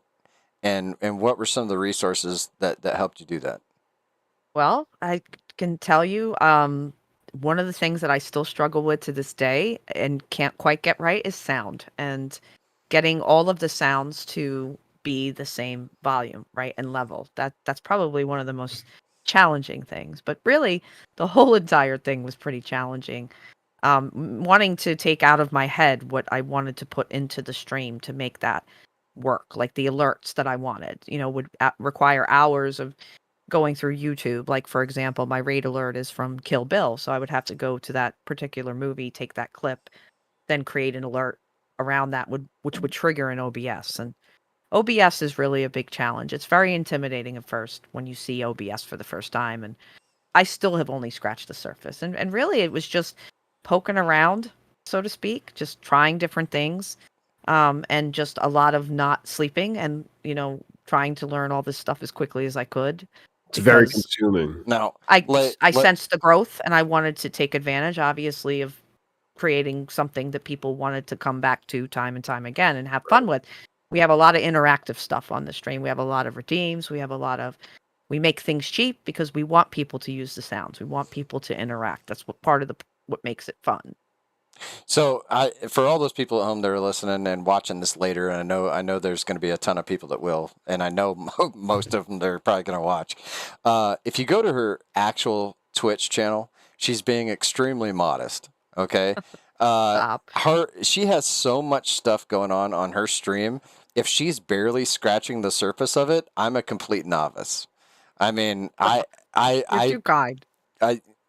she has figured out so much stuff that it would take me months to figure out. Maybe, she's had a head start on me a little bit, but not by much. And she's really managed to make her channel entertaining, not only herself, but also all the graphics, all the sounds, all the interactivity.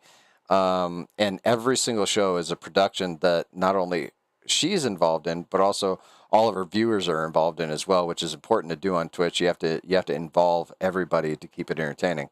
So she's done a super good job at that, and I don't think that's something that I could do very well. And she does that better than me probably. And Just her link one more time in the chat as well. And you actually touched on something interesting there, Ice, too, because before you spend any money, before you go out and you buy anything related to your stream, there's a million things online that you can use that are free. Stream Elements, Streamlabs. You don't have to download their software. You can use the other things. You can just get a free account. There's Clippy. It's not called Clippy anymore, where you can pull up people's videos. There's so many tools out there for streamers to use that are free. Take advantage of those things first. Grow your stream first before you put tons of money into it. And also, hang out in other streams. Don't say that you're a streamer. Create friendships, because really that's what's going to be the key, is creating friendships, because making friends in other streams, whether you realize it or not, going on and chatting, not even talking about your stream, if you're interesting, people will want to find out more about you and they will click on you. And that's how you will get your follow, not by going, look at me, I'm a streamer. Make friendships, number one. Yeah, right. That's my best advice. Mm-hmm. Yeah, that's good. I'm trying to think. Boone, ask her a question. Well, I mean, I kind of wanted to dive more into the craziest of things, and I kind of want to know what the craziest negative thing that might have happened. I know as a female streamer, there's no shortage of creepy shit or kind of just off the wall things that may be said to you, whether it's on stream, whether it's in private. Or were shown. What is by far you really want me to tell these stories, don't you? I mean, yes. We're starting to turn this into the Howard Stern show. Yeah, really.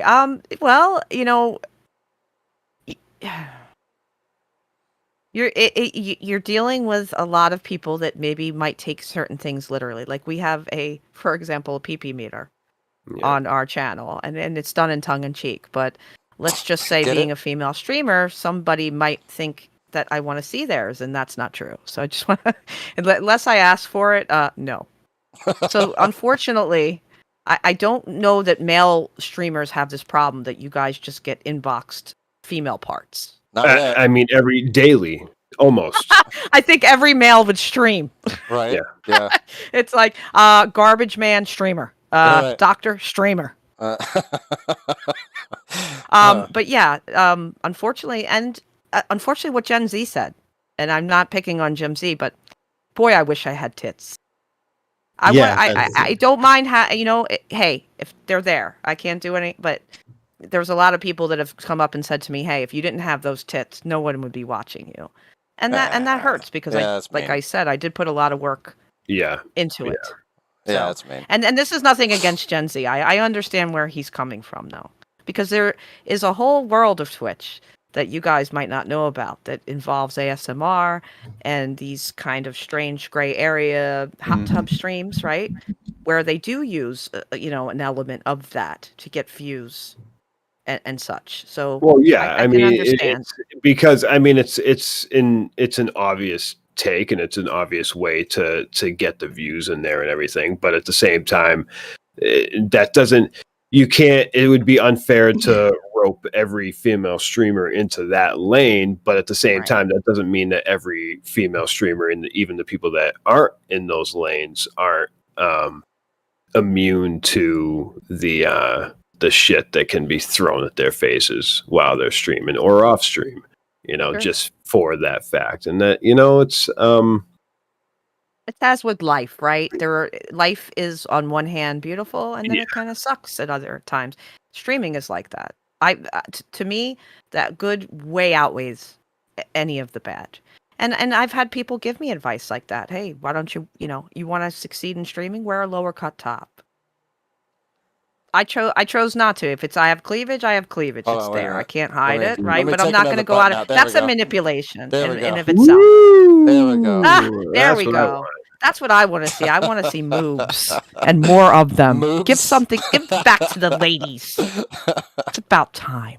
show the nip. That'll give me some juice. There you go. All right, I'm starting to learn some things from metal.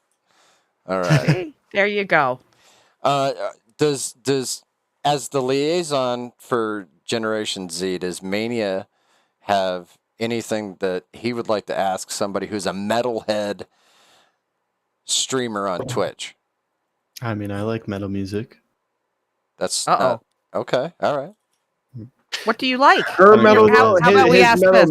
His metal may differ from. Yeah. I mean, it probably does. Like, I like Grim Salvo. That's the kind of stuff that I listen to. Nice. But I don't know, but I want to know more. See, this is the thing. Even though I'm more of a classic metal belle because of my age, I still like hearing about the new groups because these are the guys that are going to carry the metal torch into the future once we are all dead. You don't want him to.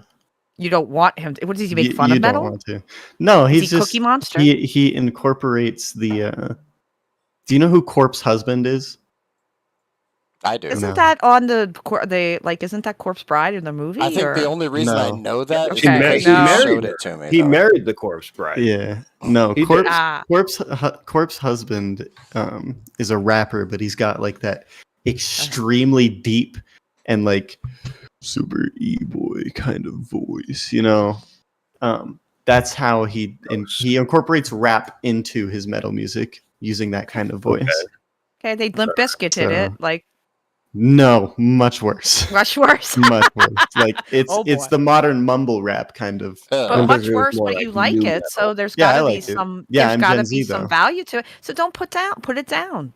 You're putting down something that you enjoy and like. Don't do that. No, I'm putting it down because it's the current metal genre, but it's changing what metal is supposed to be. It's rap metal. Okay, yeah. I got you. What do you think happened as our Gen Z liaison? What do you think happened there? You know what I mean? Like, where was the shift when it came to music that had kind of transformed and became popular based on all these other subgenres? And can kind of turn into a lot of what we hear in rap today, or how we have heard current metal transform in terms of what you're describing right now. What happened to cause that switch, do you think? I don't know. And to cause all you guys to be all over it. You guys are obsessed, where it's like then for the most part, a lot of you guys will hear stuff that whether it's 90s or whether it's 80s related, like that shit. Oh no, I love 80s and 90s music. Good man. Good man. But good no, stuff. I don't know about. I couldn't tell you why it's shifting. I can tell you why I think what people like in rap music is changing because of what I've heard. With rap music specifically, it's not that we're switching to the mumble rap genre. It's the people that are doing the music. Because Tupac got shot, and then everybody was like, Tupac's real, and we still like his music. But then we found out that every other rapper beside Tupac was fake as hell and didn't get involved in any of that shit. Trying to escape. I know he is, yeah.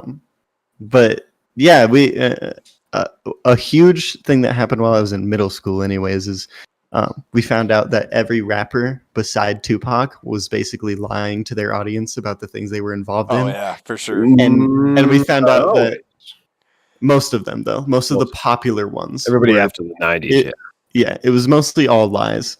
But then we get these mumble rappers out here, and they are zooted 100% of the time, high on every drug, and that's all they rap about.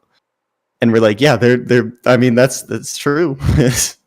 So I think that we're just able to relate to it more because they're not lying. They're talking nonsense, but they're not lying. They're genuine. Like they're just being themselves. They're not trying to. They're genuine mumble. Yeah. They're not trying to put up a front so everybody thinks they're cool. Yeah, and then the people that do, like 6ix9ine, we cast them aside and make fun of them the whole time. Snitches get stitches, brother. Yeah. Yeah. Every generation has their thing. This is just yours. Yeah. Yeah. It's interesting to see, though. It's really interesting to see the progression. So it's going to be even more interesting to see maybe 20 years from now, 15 years from now, where the climate of music will be and how we won't get to choose from here. It's all going to be made by AI, and we're all going to like the same stuff. It will be. It will be. I bet you AI could make a sick synthwave beat. Though. Oh, I bet, dude. Yeah. I don't like we see. This is where I'm going to sound old. I don't like AI getting too far into creative endeavors because to me, music especially is imperfect. Which isn't great because people will lose money. But inevitably, that is one of the things. I mean, we're seeing the creative market being hit first right now when it comes to writing, when it comes to AI art, when it comes to what else? Which is strange because you wouldn't think that it would be that way, right? With AI, I don't think anybody saw the creative segment of society being hit with AI first, because AI. Yeah, the first big thing with AI was art. Yeah, who would have fucking thought? Right, who would have thought? So weird because AI is not an artistic thing. The AI is completely logical. Even the way it works through all of its processes, it's a computer program. Yeah. Now, you've got some advanced neural networking in there, but all that's a computer program. So who would have thought that the first application would have been towards creativity? But I guess that's kind of what drives the human experience forward, though, really is creativity. So if we're not being creative and we're not creating new things and we're not trying to solve interesting problems, we get bored and things start to fall apart. So we become extinct. Yeah, right. So maybe that's why AI got pushed in that direction. I don't know. I think it was us pushing AI in that direction, not the other way around. Yeah, because I mean, it's at the end of the day, we're the ones that have to assign the AI to do whatever it is we want it to do, and that it's just funny that was the first step. Well, I guess. I mean, not the first step because AI has been around doing things for a bit now, but the first widely spread use of it was in art form. I think it's one of the reasons why is because it's one of the kind of the least threatening fronts that they can push AI into. It's like, okay, AI can't hurt too much if we push it towards creative endeavors, whereas if we push it towards military endeavors, all hell's going to break loose. If we push it towards and to a certain extent, AI controls a lot more of our lives than we actually give it credit for, like supply chains and things like that are all controlled through AI. I mean, you look at your UPS or your Amazon guy, he doesn't do his own route. That AI decides his route and the most efficient route and what order packages need to be delivered in and to whom and to when, because it's the most efficient way to do it. Yeah. And that's all logistics. So a lot of the logistics is all taken care of by AI. But yeah, this whole music thing, there's no stopping it. It's gonna happen. I think so. You know, I think so. It's Like it probably or a not. lot sooner than you Fortunately. think. I mean, Yeah. it's probably a matter of a couple years before we hear our first AI generated song Right. pumped out. So Metal, let's go back before your YouTube days, before your gamer days, before you're doing whatever you do for work these days. Let's go back to when. Yep. Let's go back to when I was just a little egg. you were going to your first concert. What was the first concert you ever went to? Well, I know this well. It was 1989, and it was Pat Benatar. Pat Benatar, really? Pat Benatar, yeah. It Dude, was my first ever concert. Yeah. how was she's that? Was she rocked? kicked ass. Yeah? She rocked. And it was in a theater, so it was a smaller venue. Dude, So it was pretty fucking amazing. And she just got inducted in the Rock and Roll Hall of Fame Right. this year. Pat Benatar was hot Yeah. back in the day too. A lot of people forget, like she definitely had a huge catalog of songs. Oh, and, yeah. it was her and her husband, really, all those years with Paul. I think it's Paul Gerardo is the lead guitar player in her band, and didn't he know kicks that. ass too. I had Mhm. no idea. They've been married just about as long as she's been, even before. I think they were together. I don't think married, but they've been married for many, many years. Yeah, he was there at the induction ceremony. Okay. Yeah. So, anything crazy happened at that concert? How'd you get to the concert? I went with my mom. I was only 14 at the time. You were only So- 14. I was only 14. That was my first concert. I really wanted my first concert to be Guns N' Roses, but I was not allowed Oh no, to you go can't see do them that. until 1991. Then I No. was able to go see them. You can't go to a concert where your mom is thinking about packing you an extra pair of panties.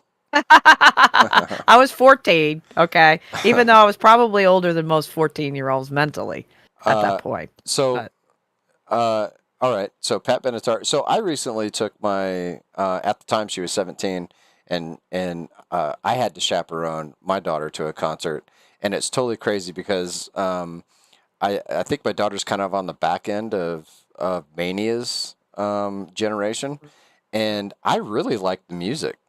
I really, really like the music. I went to a DJ in Colorado, and Nice. this DJ is his name is Mystery Skulls, and man, he rocked. He rocked it all night long, man. It was awesome. I really enjoyed the show. There was another girl there named Snowblood, and there's another girl there named Sue Lee, and they were all on tour together. And you know, when you go to a concert like that with your kid, you think, man, this is going to be trash. And then you get there and you're like, oh, man, you know what? As long as you keep an open mind, you're like, dude, this isn't that bad, man. This is pretty cool, actually. Yeah, there's So- some good stuff out there, and you have to keep an open mind. There's something to be said for nostalgia, knowing where you come from. But most of the time, this is just me, and I understand where other people come from with nostalgia. But for me, nostalgia is disgusting to me, and I don't know why that is. that? What? I just can't I stand. usually like it. No, I cannot stand nostalgia. This is coming from a guy that listens to synthwave like I do. You don't feel a sense of nostalgia when you listen to synthwave? Yeah, but it's new music. You know what I mean? And it's good Okay. music. It's quality. It's in a style of music that I already like, but it's new. Like I haven't created any memories with this music. This doesn't bring me back to a time where I was a better person. I try to live like today is the best day of my life. And nostalgia takes that away from you, you know what I mean? It's kind of depressing. Well, It's like that It does steal you're living in the moment. right, yeah, I just like to live in the moment and I don't know. It's one of the weird quirks of my personality, man. But I think the reason I bring that up is because, like, when I took my daughter to that concert, I had no aversion to the new music. You know what I mean? Because I'm not I'm not the most nostalgic person in the world. I don't have an emotional affinity for a certain type or a certain song because that's the song that was playing when this happened or that happened. I have favorite songs, but they don't really connect with anything that happened in my life at that point. It's just I'm the songs. exact opposite. Yeah, exactly. Well, Do you most think people it- do are. you- Most people Do you are. think it something is to be said on how one grows up and what they the memories that come up when that specific type of music comes on, and whether it's a good or bad part of their life? Do you think it has something to do with how they've gotten to the point where they are, where Maybe. it's like if you have more of a happier mindset when you look back on your childhood, then a lot of the stuff that was around during that time are gonna hit a little harder. Whereas if you had a shitty time like that, so I can say, like, there's songs that came out now, not when I was a kid at all, but songs that have come out throughout my life where I just happened to be dealing with a difficult time in my life when that song came out, or a song that I connect with a certain person, whether it was their favorite song and they're not necessarily a great person. Whereas, like, it will hit me in an opposite way where it's like, fuck that music or fuck that song, because that's the memory that comes up. Yeah. Whereas I think about my childhood and the things I went through my childhood and the songs I would listen to with my parents and the style of music that I grew up on during those golden years of being a kid, it probably affect how I feel about that type of music or any style of that type of music, and why it is I gravitate to it a lot more. I feel like maybe different aspects of your life might play into just how nostalgic or non-nostalgic you may be when it comes to certain songs or genres, right? Yeah, I that's have true. songs that I don't even listen to anymore because I can't. Yeah. Because they're associated with certain things. Yeah. And I used to love these songs, but now because something maybe came out of it that went wrong, or there's a negative emotion attached to it, it's just too painful. And I'm very much into. Some people are into beats, right? Some people are more into the music. I love that too, but I'm a poet. I like the lyrics. So, lyrics are big for me, which Huge. again, maybe mumble rap wouldn't necessarily be my thing then.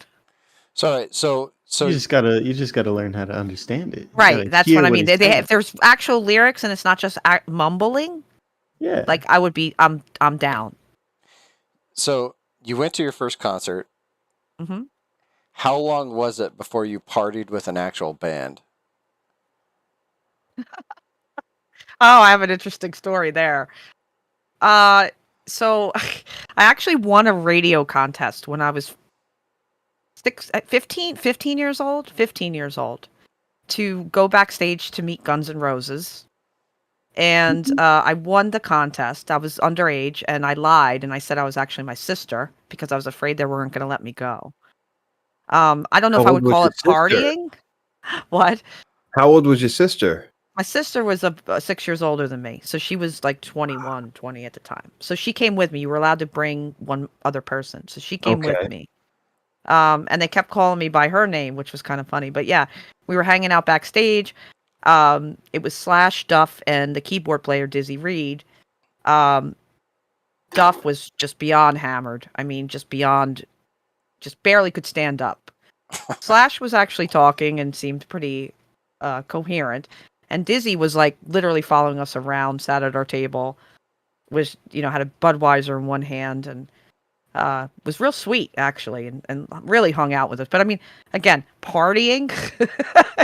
At the time I was like 15, 16 years old, so there wasn't much partying going on. But they did have a kick-ass hoagie tray back there. Yeah? That I gorged myself on a nerves. Everybody likes a nice hoagie. Yeah, man, you can't have a party without a hoagie tray. Yeah, I had to sing the lyrics to Paradise City. Okay. On air, and I did. Nail it? I nailed. Oh fuck! What kind of hoagie did you have? Just about any hoagie they had down there. I was fucking nervous as hell. Devouring hoagies down there. Yeah, Hey, it was a great win. I mean, you got like a jacket. I still have the jacket to this day. I mean, roses, dozen roses. I mean, you would never have a contest like that today. I'm not going to promise you anything. I'm not going to promise you a prize. I'm not going to promise you backstage passes. I'm not going to promise you a thing. But could you knock out some of Sweet Child of Mine for me right now? Oh, good Lord. She's got, what, do I have to sing it or just talk it? No, you got to belt You that can sing bitch out. Wow, sweet child of mine. Is that enough? That's perfect. That's great. I'll mail you a hoagie. Where do we go now? I will mail you a hoagie. That's perfect. I will gladly accept my hoagie, no onions. All right, no onions. So okay, now I know that you being Miss Metal, your community is built mostly of a bunch of metalheads. It would seem that way. It would seem that way. Not saying everybody, but tell us a little bit about the metal community and what makes it unique from other communities.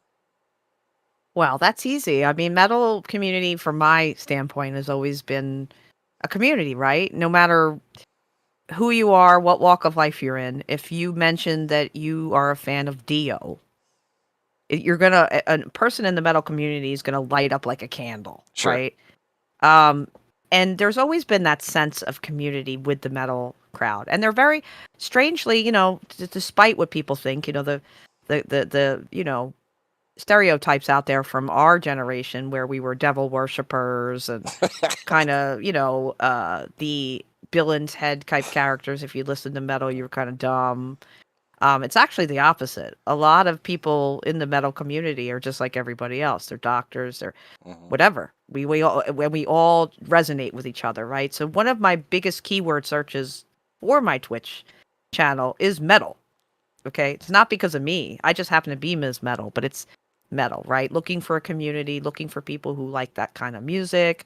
And we're all very accepting of each other, no matter what walk of life we come from. I'm give you an example. Rob Halford has come out as openly gay. The metal community completely accepted him, never even thought once. Oh, of course. Of course. We love Rob Halford. And that's the whole point, is we kind of get this stigma attached to us, but we're actually very accepting, loving people that will welcome in just about anyone if you like metal. Right. Yeah. Yeah, for sure, dude. Yep. Yeah. No, I like that. That's good. And that's kind of what your community is based on, is those type of people. Yeah, right? Be yourself. That's all I ask. Don't be a dick, and just be yourself. It's the easiest thing to do. And I think if everybody just was themselves, there's so much shame associated with just being human and living, right? We are what we are. We can't change it. Just be yourself. I think so many problems would be solved if we just eliminated trying to strive so hard to be something we're not. And I think that brings us, that's a perfect segue into our next segment. I'm gonna make you feel a little bit more comfortable and take the spotlight off of you a little bit and put it on. Put it on Gary. Gary. How did I know? Put it on Gary Busey. All right. Yes, I want to make sure you can see it. Oh, this is gonna be good. It's gonna be perfect. Gary Busey is one of our favorite people on the channel. Gary Busey is insane. Gary Busey is an actor. Gary Busey is a wonderful person, and he is a treasure trove of entertaining clips. And that's why we're going to do the Gary Busey clip of the week.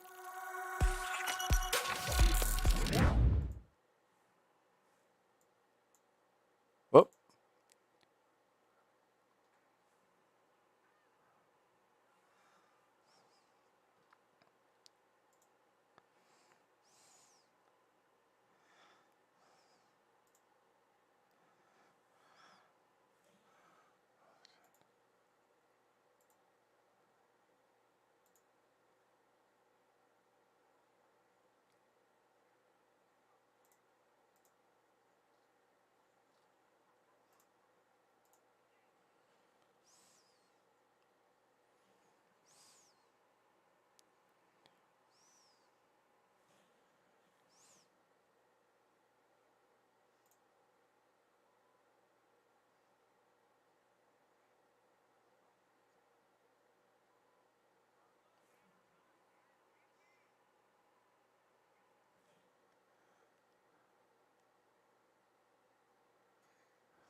No, dude, it's awesome. I love Gary Busey. God, Busey's man. great. And I that's think his accident, though, I do like many years ago. so that's. Oh, let me put this back to full screen. There we go. We don't want to show how the sausage is made on stream. I got to get better at doing that. So yeah, that's the Gary Busey clip of the week. It's one of those things that we like to cleanse our palate with. We've had a lot of good conversation, and that kind of just cleanses your palate of all the BS that we've talked about tonight. So I'm gonna take us into some weird spots here. Okay, I'm gonna take us into the world of the unknown. I'm gonna take us into the world of the known, things you don't want to know, things that some people know and some people don't. Conspiracy theories. Okay? So,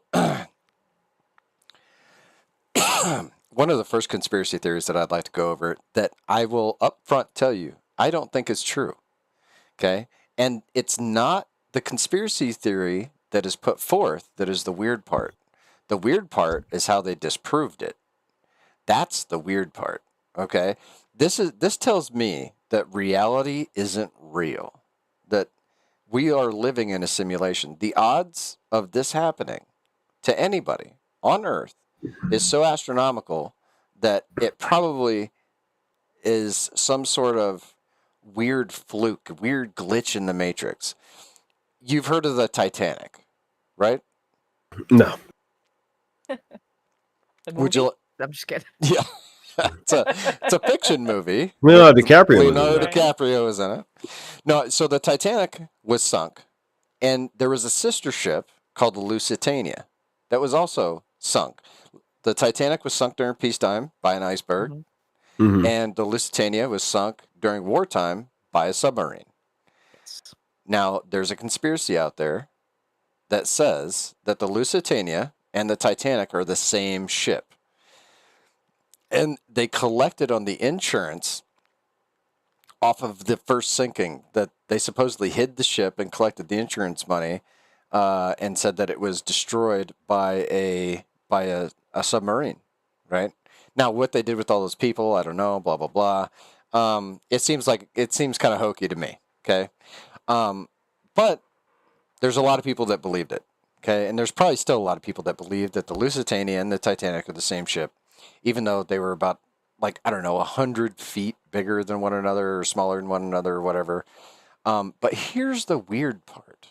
The weird part is that there was somebody on the Titanic when it sunk that was also on the Lusitania when it sunk.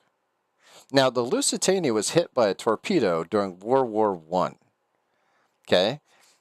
They had 18 minutes to get off the ship. It sunk in 18 minutes. Only the strong survived the Lusitania sinking. Now, everybody hit that fight or flight response and made a beeline for the lifeboats, and it was a, survive or don't survive situation.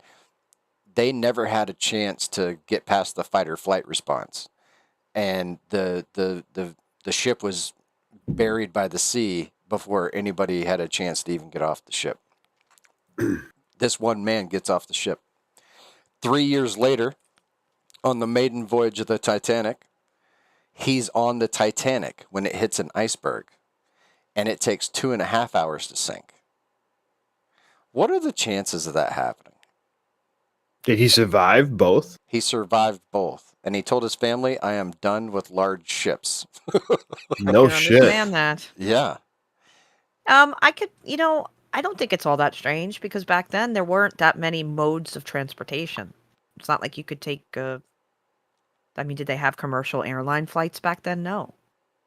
So he probably just to go from point A to part B, he would have to take a ship. So those were the ships at the time.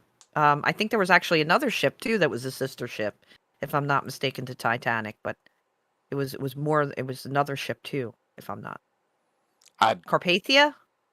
I maybe, have no idea. Maybe the Carpathia was who came to rescue Jamie, people look from that the up. Titanic. But I think there might be another ship. I could be wrong. Again, this is no Google, just what's in my brain. Right. It's a scary place. But anyway, I just find that strange. Olympic, Titanic, Britannica were the only three. Oh, 3. Yeah, the Olympic, Titanic, and Britannica. The Britannica. And they were all even the Lusitania were all British ships. They were British-made ships, yes. Yeah. They were supposed to be unsinkable, obviously. That was not true. Yes. Not that iceberg has anything to say about it. Yeah. Or torpedo. submarine.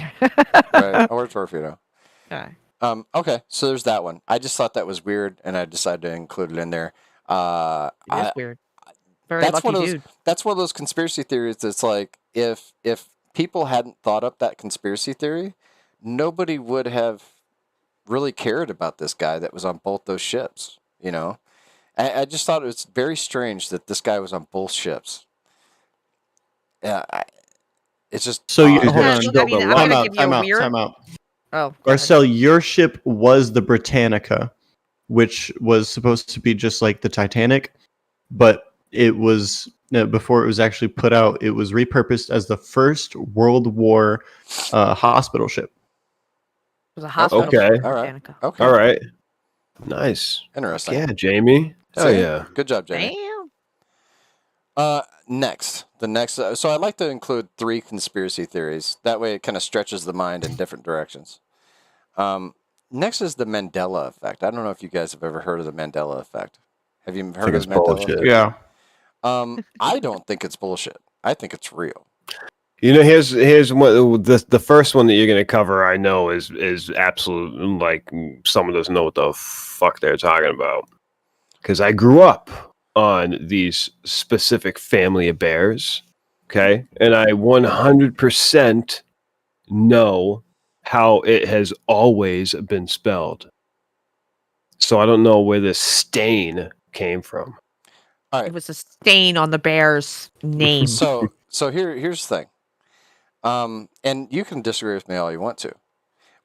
Here's my theory: is that there's merging and dispersing timelines. Right? You lived in one timeline, I lived in another timeline, and somehow our timelines merged, and we have different memories of each timeline. I have a memory where it's the Bernstein Bears, and you have a memory where it's the Bernstein Bears.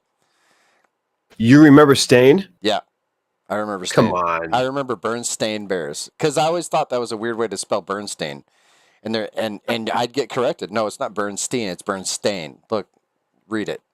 And I've actually gotten corrected for thinking it was the Bernstein Bears. And no, it's the Bernstein The Bears. Mandela effect is a trick. Come on. That it was like that, when in reality it wasn't. I do. I'm sorry. Okay, well, the next one, I don't think anybody can argue with the next one. Okay? Ken, the second one is the reality. The Right. first one never existed. The first No. one never What? existed, right? The first one First is... one We're never talking, about existed. we're talking about the Ford logo, right? Yes, Yeah. the Ford logo. So No, the Ford logo has had the swirl since 1911. Nope. Yes. Come on. No, it has not. It's always been like that. Nope, it has not. Yes. It It's always changed. been like At that. some point, it changed. That had never had the pigtail swirl on the Ford logo. On the F, on the capital F, there's a pigtail swirl on it now. It's on my 2008 Mustang. Yeah, It is, yeah, now. now. But like it wasn't. Yes, it was. I grew up in a It family always of has four. been. Nope. Okay, Sorry. I'm just laughing because this is the whole point. listen. Look, the Ford Damn logo it. never had that pigtail, and that pigtail doesn't does exist. not belong there. It does not It belong doesn't there. belong there. Damn it. And, It doesn't. And that's one of the It small wouldn't make things. sense for it Yes, to be it there. does. It wouldn't make sense. Yes, it what sense does. would that swirl make sense? That's Why how would that you swirl make- connect the F to the O. No. Okay, fuck the F. That's no. exactly No, it's how not. I would do it. That's how I would do it if I were to write it. What's life Come without the on. swirl? You start at the bottom of There's it. enough swirls in that. There's enough. That's swirls exactly in how that. I would write it. But that Except Ford I'm logo, too telling lazy. you, I'm no, so it's lazy. not. I wouldn't put the space in between the F and the O, though. There's I no would way- have connected them. Because if But you're if I were writing to do that it logo, perfectly proper, that's how I would have done it. say you're writing in calligraphy, right? You have a calligraphy pen and you're writing out the Ford logo like that, right? You would make the whole shape of the F and probably write the rest of the word and then the rest of the word and then come Not for a after, capital. Not for a capital the- letter. hit the swirl right Not, after. not for a That would be the capital last letter. thing you hit is the First of all, the this- cross on the F. Generation Z doesn't even know how to write in That's true. That penmanship. We don't do write cursive. You're the one cursive. trying to remove cursive from school. You Cursive fuck. is What's the dumb. matter with you? They don't. Pointless. All they need to learn is to sign their name now. Is They that- Even don't if it- even need well, to learn it's how to not- write. We don't even need to learn that. Have you seen me Exactly, sign you my can name? I just digitally scribble. e-sign, At any rate, right? so the Mandela effect. If you're not, here's my. I'll tell you my theory on the Mandela effect and why it's happening. Okay, I believe that these high energy particle colliders that we're using to study subatomic particles, I think that they are actually ripping the fabric of reality, and this is reality pollution. What's happening is they're causing timelines to intersect with one another, and we're getting this byproduct pollution of reality. It's just reality pollution is all it is. It's a different timeline, a different decision was made, and we're getting those different decisions bleeding into this timeline so that we're thinking, all right, that's not the way I remember it. And it's never been that way before. And then you go back and research it. It's always been that way because the reality itself has been polluted. Okay. You Now- need to watch Dark on HBO, or not HBO, on Netflix. Watch Dark. That's exactly what you're describing. That's my opinion on it. Yeah. But that's me. Now every other scientist will tell you, and I said every other scientist like I'm a scientist, but every scientist will tell you that the human brain is definitely more fallible than reality, right? Your brain's horrible at recalling facts. It's horrible at recalling what actually happened. It makes shit up all the time, right? So, but here's the thing though, is it doesn't make everything up, and not everything that it pulls up isn't a fact. It definitely does remember things, and we're pretty good at it. Yeah. So The best in the animal But kingdom. reality is in itself suspect anyway, because reality is only as good as what your senses tell you. right. And everyone's senses are not the same. The animal kingdom is not the same how it senses things. So their reality is not going to meet up with our reality. There is really no such thing as reality, so to speak. It's just an interpretation of senses. Yeah, and I've always kind of thought that. All right, on to the next one. Enough of that nonsense. CIA astral viewers of Mars. Has anyone ever heard of this? No. Nope. All right, so I have links to the documents that were leaked, or not leaked. It was a Freedom of Information Act. The CIA. These are actual CIA documents. People have proven these are actual CIA documents.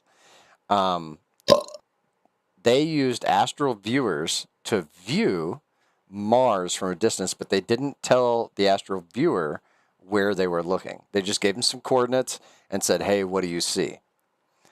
They saw a dying alien race from 10,000 years ago that had left the planet, went somewhere else, and the people that were there were waiting on them to come back with help because their planet was becoming toxic. And then one of the aliens looked at the astral viewer who was standing in the room like he could see him. And it scared the astral viewer so bad that he broke connection. What? He went there with What? his mind, bro. You lost me. He went there with his mind. Astral projection, bro. Yeah. Look at the Look document. it up. So ayahuasca. No, not ayahuasca. They did it strictly with the mind.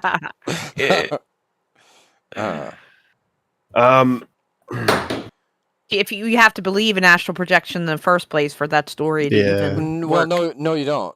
All you have to do is take a look at the actual CIA document that says this is the experiment that they did. And it wasn't involving any stimulants like No. Nope. drugs to Michelle, the CIA worked with LSD and all that. And that's, no, correct. Yeah, they did. No, I was just curious. This was somebody that was trained in astral projection. You ever seen the movie The Men Who Stare at Goats? Yeah. I know what it is. Yeah. Right. Yeah. It's same thing. Michelle says that she just watched the first episode of The Last of Us. Yikes. I wonder if that was any good. Have you seen it? Have you guys seen it? Yeah, it's incredible. Second episode's out now. Came I out haven't seen Sunday. I haven't seen it yet. I've watched the first episode. Mm-hmm. Incredible. Okay. Absolutely They did a good incredible. job. So Great actors portraying the parts too. That And helps. if The Last of Us would like to sponsor the show, that'd be fine. got it. So I'm going to go ahead and wrap up the show. Thank you, Miss Metal, for coming Thank you to for the having show. me. Oh, yeah, no problem. appreciate We it. would love to have you in the future. I'd love to be back on if you guys would have me for sure. Okay, yeah. We definitely will. This is, like I said, this is going to be a Absolutely. weekly thing. Sorry about the Yeah. delay this week. I know I said it was going to be on Monday. We had a bunch of mayhem and destruction in the Northeast, which kept Boone from being on a computer, and I'm not going to do the show without my co-host. And it was just inconvenient for everybody, really. Just the weather and the mayhem. It just really caused Worked some out good. scheduling issues. It worked out way better tonight than it would have. Boone, good job as always. Mania, thanks. Thanks, sir. Tell the rest of your Gen Z compatriots I said hi. Of course. X says hi, Welcome Z. to the show. If you have anything that you'd like shared on the show, share it on the podcast. If you have any questions for any of our guests, if you have any questions for any of the hosts or the host myself, contact kramadogen@gmail.com. The link will be in the chat. Go ahead and contact Casey. She's our producer, and she goes through all of the contacts for the channel, and she will forward those to me, and I'll make sure they get on the podcast. Other than that, we've got some other bits that we're working on and everything else, but you're going to have to watch the next episode to see what we come up with next.